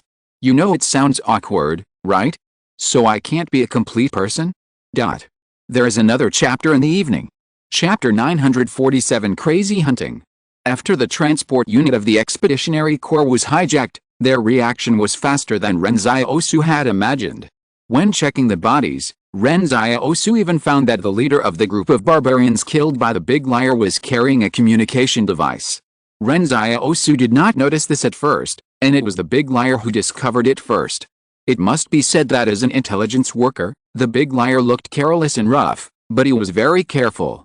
Ren Xiaosu picked up the communication device and found that someone was calling the transport unit. The big liar took it and wanted to pretend to be a barbarian, but the other party asked the big liar to say the code. The big liar was helpless. Who would have thought that this group of barbarians would be so cautious? The voice in the communication device urged, report your code. The big liar thought for a moment and said, Daxing Northwest. After that, he turned off the communication device, and then said to Ren Xiaosu, these devices must have been obtained from Huazhong in barrier number 176. I originally thought that the barbarians' communication methods would be a little worse, but now it seems that they are also constantly learning. Ren Xiaosu said, "Let's go, it's useless to be cautious, Sun Yu, take me to find their other isolated troops." With that, Ren Xiaosu took the lead and walked into the wilderness. At dusk on the second day, an expeditionary corps was passing through a narrow mountain road, which was 130 kilometers away from Zoyan Mountain. The mountain road was very difficult to walk. However, they did not come from the north, but from the east. After the defeat of Huazhong, some supplies were left on the Great Wall, which was just enough to fill the holes of the expeditionary corps. When the Huazhong troops evacuated, they had tried their best to destroy all the artillery, but the defeat was too sudden, and the remaining food was too late to take away. The leader of the barbarian team looked at the rugged road ahead and cursed, "What is the main force in Zoyan Mountain doing? Did they say that they have surrounded Zoyan Mountain? Why are there still enemy troops in the rear?" Carrying supplies on the mountain road was a bit too much for the barbarian, who had amazing physical strength, but the general ordered that they must ensure the safety of the supplies before they find the enemy in the rear. All the barbarians in the logistics troops knew that the war in the front consumed a lot of supplies. If there were problems with the supplies again, the main force might be in danger of running out of food. A war is a very harsh test for logistics support. If the supplies are not delivered in time, causing the soldiers to complain and even have low morale, the general is likely to kill the logistics chief as a sacrifice. For the general, it is actually very cost-effective to use ahead to appease the dissatisfaction of the soldiers. However, just as the supply unit was moving forward, the soldiers in front suddenly stopped, just because there were 3 Central Plains people standing at the mountain pass in front. 3 refugees, a barbarian judged, "I'll go catch them and bring back the supplies." After saying that, he rushed to the mountain pass and died. The battle started quickly and ended quickly. The more than 100 barbarians in the back didn't even see how their comrade died suddenly. Ren Xiaosu stood at the mountain pass and said to Sun Yu, "Same as always, you find a place to hide, big liar, start, and fight quickly." As he said that, on the mountain walls on both sides, Lao Su, wearing a white mask, suddenly fell from the sky and smashed into the barbarian formation like a cannonball, swinging his sword and fighting. After Lao Su fought for a while, there was still no barbarian master in the team. The big liar started to run wildly. When he came in front of the barbarians, he raised his leg and kicked a barbarian in the abdomen. With a crisp sound of bones cracking, the barbarian flew backwards. Ren Xiaosu held a sniper rifle in his hand, shooting and moving forward, covering the big liar from the back. Sun Yu, a fair-skinned fat boy hiding in the corner, watched the scene silently. He felt that he had been worried every day since he came out. 2 people killed hundreds of barbarians. Can normal people do such a thing? But Ren Xiaosu and Huaya didn't think it was dangerous. They were actually very cautious. Even with a humanoid self-propelled radar like Sun Yu, Ren Xiaosu insisted that Lao Su take action first to make sure there were no hidden masters in the barbarian team, and then let Huaya go up to harvest. Although in Sun Yu's spiritual world, the vitality flame alone can determine whether there are masters in the team, but what if there are barbarians who can hide their strength like Ren Xiaosu? On the battlefield, it's not wrong to be careful. Anyway, these barbarians can't run away, so it doesn't matter if they kill slowly. Half an hour later, Ren Xiaosu stood on the bloody battlefield and contacted P-5092. "We killed a transport unit in the valley of Kishan. It seems that the supplies should have been transported from Huazhan. Ask Wang Yun to record it." P-5092 on the other side of the communicator said to Wang Yun woodenly, "Record it. This is the 4th transport unit that the young marshal has killed." In this short day, Ren Xiaosu began to hunt frantically with the ability of Sun Yu. As long as the lone troops appeared in Sun Yu's search range, he did not let go of any of them. Moreover, another advantage of Sun Yu's ability is that a main force of the expeditionary corps has withdrawn to the rear and started searching for them, but as long as there is Sun Yu, Ren Xiaosu and his men can know the enemy's movements in advance from a distance of 100 kilometers. Unless more than 100,000 expeditionary corps come together to catch him, it is impossible to catch him at all. Even his figure cannot be seen. Ren Xiaosu patted Sun Yu on the shoulder happily. "Talent, we are now a 6 3/4 strong team." Sun Yu thought bitterly that he was trying to be a complete person. "Don't be discouraged," Ren Xiaosu said with a smile. The main thing is that you have to rest after using this ability for a while. Your mental strength is too poor. You need to exercise more. Believe me, I have talked to many extraordinary people. This ability becomes stronger the more you use it. You were too lazy before and didn't use it much? You have to be more diligent in the future. Sun Yu couldn't complain. During the day when he followed Ren Xiaosu and Dahu Ayao to attack the Expeditionary Corps, the distance he walked back and forth was probably at least 200 kilometers. He felt that he had walked a lifetime in one day. But he was almost exhausted, but Ren Xiaosu and Dahu Ayao were fine and could enter combat mode at any time. Are these two still human? However, at this moment, Sun Yu suddenly frowned and said, "The main force of the Expeditionary Corps chasing us is turning around and moving towards us. It seems that we have been exposed." Ren Xiaosu thought for a while and smiled. "It's a good thing that they came. I was just planning to give them a little gift." Chapter 948, Booby Trap. "Young Marshal, what are you doing?" Big Liar asked in confusion. Just now, when Sun Yu said that a large number of expeditionary troops were approaching this side, Big Liar was startled and wanted to run away quickly. However, he found that Ren Xiaosu was not panicking at all. Not only did he not leave, but he took out a set of TNT from somewhere. At this time, Ren Xiaosu was digging a hole in the ground with a folding engineer shovel, and then put the TNT into the hole very carefully. Ren Xiaosu sighed and said, "It's a pity that there is no detonator. Those things are left in Zoyan Mountain, otherwise it would be more convenient. Now I can only tie a grenade to use it." Now Ren Xiaosu buried the TNT in the ground, and then put the barbarian's body on it. As long as someone lifted the barbarian's body, the safety pin of the grenade would be pulled, and then all the barbarians nearby would be blown up to the sky. Without a detonator, it is impossible to control it remotely, so this is the only way to make a booby trap. Because of the high pressure of the battle in Zoyan Mountain, Ren Xiaosu not only did not take the explosives brought by the 6th Combat Brigade, but also contributed all the TNT that he had stored for a long time, leaving only one set for emergency use, and there was no detonator. Sun Yu asked weakly, "Does this trick work? I remember that TNT is difficult to detonate. Can grenades detonate TNT?" "Yes," Ren Xiaosu said, "the power of TNT detonated by grenades is actually greater than that of ordinary detonators. TNT is very powerful, but it is not so easy to detonate TNT. Generally, detonators are installed on TNT, and the detonators are detonated first, and then the detonators detonate TNT. If it is just ordinary combustion, TNT will emit a yellow flame, and then slowly burn out, and it will not explode. Therefore, when destroying TNT, burning is usually used." The Big Liar exclaimed, "Young Marshal is really wise." The barbarians certainly didn't expect that they would be killed by moving the bodies of their comrades, and the bomb would also cause them psychological trauma. When they see the bodies of their comrades in the future, they will think of what happened today. Ren Xiaosu said modestly, "It's okay, keep a low profile." Sun Yu was helpless to complain beside him. He thought that this Big Liar was really the #1 flatterer in the Northwest. "Okay, let's leave quickly," Ren Xiaosu said. "How long will it take for the Expeditionary Corps to arrive here?" Sun Yu roughly calculated the speed of the other party approaching. "I think it will take more than an hour. Let's go and wait 1 kilometer away. After confirming the explosion here, we will leave." At that time, "Sun Yu, you can confirm the casualties of the enemy," Ren Xiaosu said. More than an hour later, the Expeditionary Corps quickly approached the battlefield. When they saw the material transport troops that had all been killed, an officer roared. The Expeditionary Corps lost 4 material transport troops in one day. This loss was unbearable for them. The key was that they didn't even see the shadow of the enemy.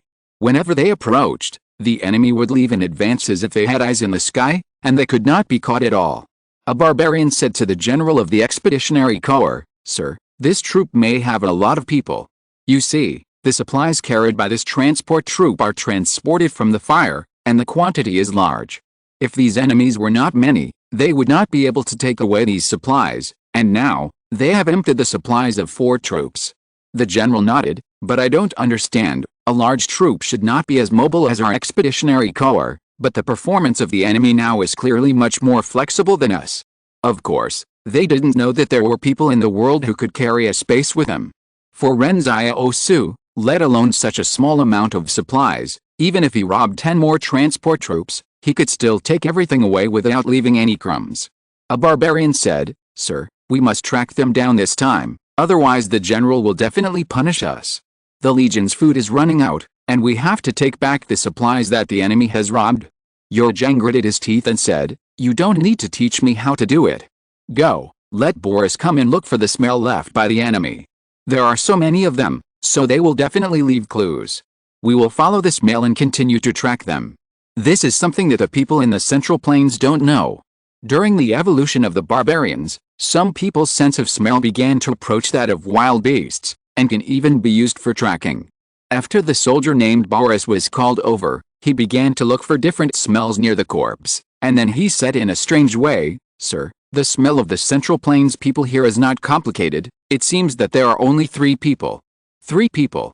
Yurjang was stunned for a moment, and he walked towards Boris. "Are you sure?" "Sure," Boris said. "The direction they left was north." Chase? Although Yurjang didn't know why 3 people could take away so many supplies, Boris had never made a mistake before. At this time, Ren Xiaosu was lying on his stomach 1,000 meters away, observing the movements of the barbarians with a spotting scope. "Wait, why are these barbarians leaving without carrying the body? They are starting to move in our direction." It seemed that the other party had no intention of carrying the body away. Wouldn't his plan fail? Exclamation mark. There were also Da Huayao and Sun Yu watching him. Where could he put his face? At this time, a barbarian looked at the corpses on the ground and said, "Sir, what should we do with these corpses? Should we transport them back to the rear?" As a result, the general shook his head and said, "Our mission is to pursue the Central Plains army. Taking these corpses now will inevitably slow down our pursuit. Let them rest here first. We will bury them after the war is over. Moreover, the Central Plains people are cunning. Someone has hidden mines under the corpses before. The Central Plains people call this unexpected way of burying explosives booby traps. Who knows if there are traps under these corpses? Tell them not to touch these corpses." However, as soon as the general finished speaking, he saw a dark door of nothingness opened next to a corpse. The door of nothingness seemed to be able to absorb all the light. Then, a hand stretched out from the shadowed door and turned the corpse over. It's just, the door seems to be opened in the wrong position. This corpse is not what he is looking for. The hand retracted, and then the shadow door opened again, and turned over another corpse. This time it was right. Along with the crisp sound of the grenade safety pin popping off, during the 3-second delay of the grenade fuse, a soldier stared at the shadow door disappearing into the air. "What the hell is this? Did you see that hand just now?" The toothed general roared. "Run!" With a bang, a huge gray-black smoke rose into the sky, and hundreds of barbarians near the explosives were all blown to pieces in an instant. Chapter 949 Retreat. Ren Xiaosu held up the sight glass and watched silently for a long time. Although killing a few hundred barbarians was nothing in the front battlefield, this should be the death of an officer, right? An officer who could lead thousands of people out must have a high rank in the Expeditionary Corps. Moreover, the TNT exploded successfully, and he successfully saved the face of the young marshal. In fact, what Ren Xiaosu didn't know was that the general he killed was the confidant of the general of the Expeditionary Corps, and he also killed a crazy bear in the Expeditionary Corps.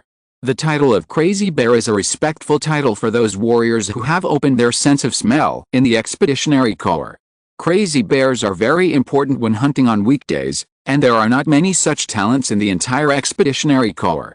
Sun Yu asked on the side, "Young Marshal, did the explosives explode successfully? Didn't you see the black smoke over there?" "It went very smoothly," Ren Xiaosu said in high spirits. Sun Yu asked curiously, "What were you doing with that ability just now, Marshal?" "Ho ha ho ha," Ren Xiaosu slapped Sun Yu on the back of his head. "You're the only one who talks too much?" Sun Yu said aggrievedly, "Marshal, let's go quickly. If we don't leave now, it will be too late. New expeditionary troops have appeared in my perception range. Before, they were just patrolling around and didn't get close, but now they are chasing us at full speed." "Hurry up," Ren Xiaosu said. "Sun Yu, show the way." At this time, in the Expeditionary Corps that had been bombed by TNT, a barbarian was using the communication equipment they seized to quickly contact the rear. Ren Xiaosu's move completely angered the entire Expeditionary Corps. The barbarians were already unbearable for attacking and killing 4 material transport troops in one day. After all, the food on the front line was about to be in short supply, and now, they had killed the general's confidant. The purpose of the Expeditionary Corps siege of Zoan Mountain was to protect the logistics lifeline. If there was always such a troop in the rear that accurately intercepted all of their material troops, how could they fight this war? In just 2 hours, the Expeditionary Corps had 4 5,000-man troops led by their respective generals and quickly entered the wilderness.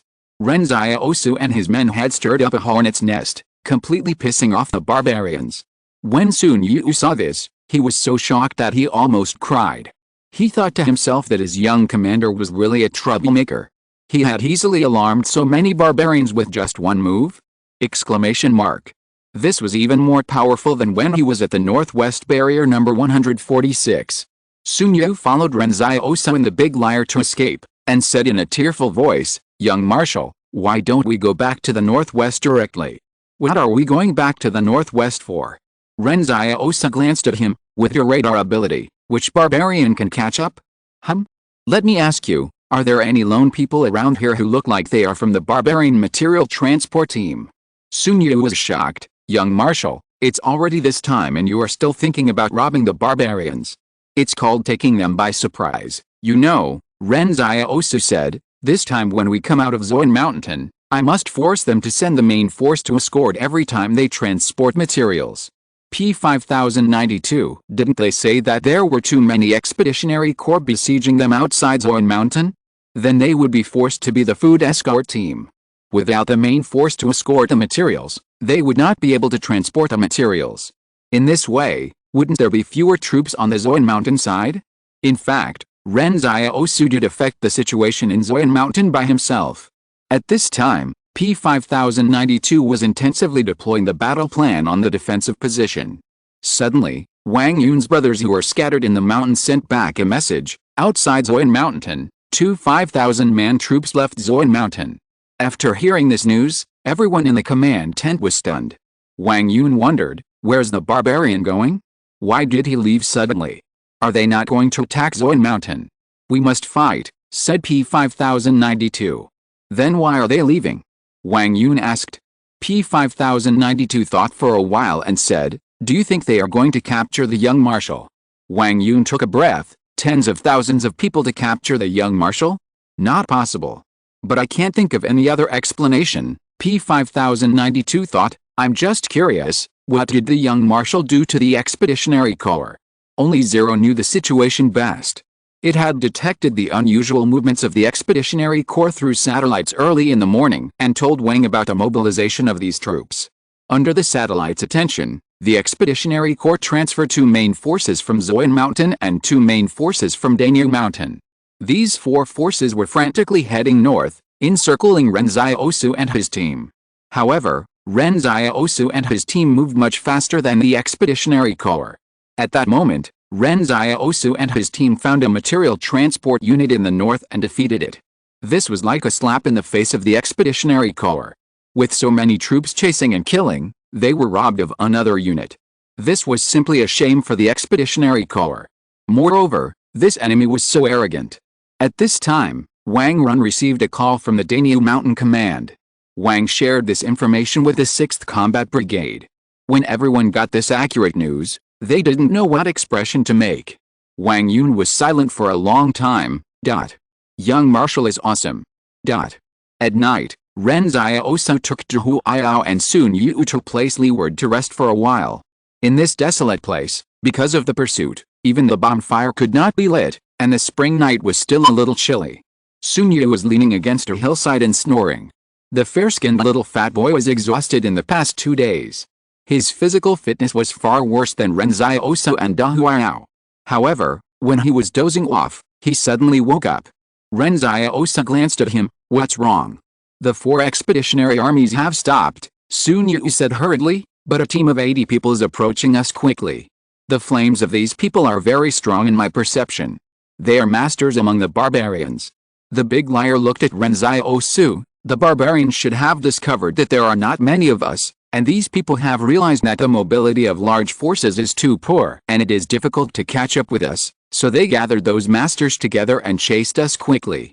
Ren Xiaosu looked at the dark wilderness with some reluctance, then retreat. You two come back to Zoyan Mountain with me. The barbarians sent out 80 masters to hunt them down, and it seemed that they had a way to accurately locate them. This made Ren Xiaosu understand that it was time to stop. The big liar was also a little reluctant at this time, just leaving like that. Let's go, Ren Xiaosu smiled. I have prepared some gifts for them in Zoyan Mountain. There is another chapter in the evening. Chapter 950, Pursuit and Counterattack. Suddenly, a very exciting escape began in the wilderness. After a short rest, Ren Xiaosu, Hu Ayao and Sun Yu tried to bypass the pursuit of the barbarian masters and quickly approached Zoyan Mountain. However, no one knew how those barbarians did it, and they could always follow them. Originally, Ren Xiaosu wanted to take the opportunity to fight back against these barbarian masters, but later he heard from Sun Yu that almost all of these barbarian masters had the strength of T5. 80 T5s were chasing behind him, and even Ren Xiaosu felt a little scalp numb. In this case, turning back to fight back was purely courting death. Moreover, in Sun Yu's perception, the four main forces of the Expeditionary Corps in the wilderness were actually cooperating with these barbarian masters to chase and intercept them. When they tried to go to Zoyan Mountain, one of the main forces of the opponent even crossed their way in advance. If it weren't for Sun Yu's perception ability, they would probably have crashed into the opponent's encirclement long ago.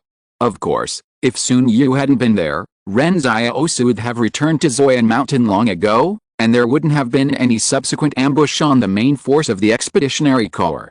Slowly, Sun Yu got a little anxious. He ran for his life while panting and said, "Young Marshal, the barbarian masters behind us are getting closer and closer. What should we do?" To be honest, Sun Yu was really a little panicked. At this moment, he only hated why he didn't exercise more often, even if it was just running. Now they were gradually caught up. Sun Yu knew very well that this was because he slowed down the speed of Ren Xiaosu and Hu Ayao. If it was Ren Xiaosu and Hu Ayao, they would have gotten rid of these barbarians long ago. After all, the speed of these two people was still very fast. In fact, Ren Xiaosu's current physique was not as good as T5, but although the strength of these barbarian masters could be comparable to T5, their agility was slightly inferior, which was about the same as Ren Xiaosu. As long as he tried his best to escape, it would be a bit difficult for the barbarians behind him to catch up with him. But Sun Yu was different. Ren Xiaosu's agility was 17.1, and his agility was estimated to be only 6. So, what Sun Yu was most worried about now was that Ren Xiaosu and his men would abandon him in order to get rid of the barbarians. The big liar looked at Sun Yu. The old man was as smart as a ghost. He saw through Sun Yu's thoughts at a glance. He said unhappily, "Don't worry, I won't abandon you. At most, I will come back later to delay some time." Sun Yu's eyes were immediately filled with tears, and he murmured, "As long as I can survive, I will definitely make the Northwest prosperous. I will definitely make the Northwest prosperous." As a result, at this time, a figure suddenly ran over from the other side of the wilderness. Sun Yu looked closely and saw that it was not a white mask. Before, Ren Xiaosu had always left Lao Su outside to be on guard, but now in order to escape, he directly called Lao Su back. After Lao Su joined them, he actually carried Sun Yu on his shoulders, and it was effortless to run with a person on his shoulders. Ren Xiaosu laughed happily and said, "This way we can move forward at full speed and let the barbarians behind us eat their ass." Now Lao Su's strength is 35 and his agility is 34.2. If the barbarians behind him are still chasing him closely, Ren Xiaosu will simply let Lao Su carry him and run together. At this moment, Sun Yu was carried on Lao Su's shoulders. Although he was almost vomiting from the bumps, he was determined to see that he would not die. "Young Marshal, let's get rid of them quickly." However, Ren Xiaosu shook his head. "No, we can't leave them too far, we must let them catch up." Sun Yu and Hu Ayao were stunned. "Young Marshal, these are 80 T5 level masters, don't play with fire." "Don't worry," Ren Xiaosu said, "I know what I'm doing." The place where they set out was 90 kilometers away from Zoyan Mountain.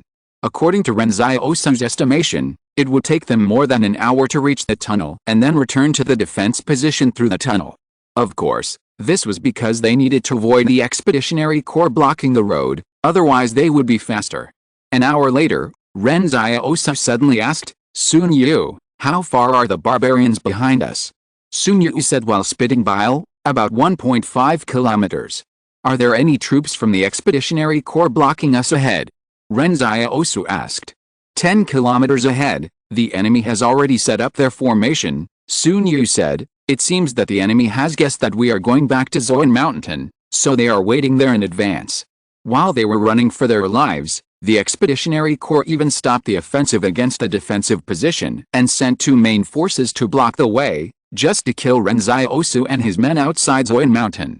However, Ren Xiaosu judged the distance and found that if it was 10 kilometers, the enemy would not be able to block them, because the entrance to the tunnel was between them and the Expeditionary Corps.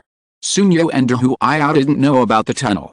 Seeing the army in front and the pursuers behind, and Ren Xiaosu showing no signs of changing the route, even Hu Ai was a little confused. Young Marshal, are we going to fight our way out? Don't worry, no need. Ren Xiaosu laughed happily.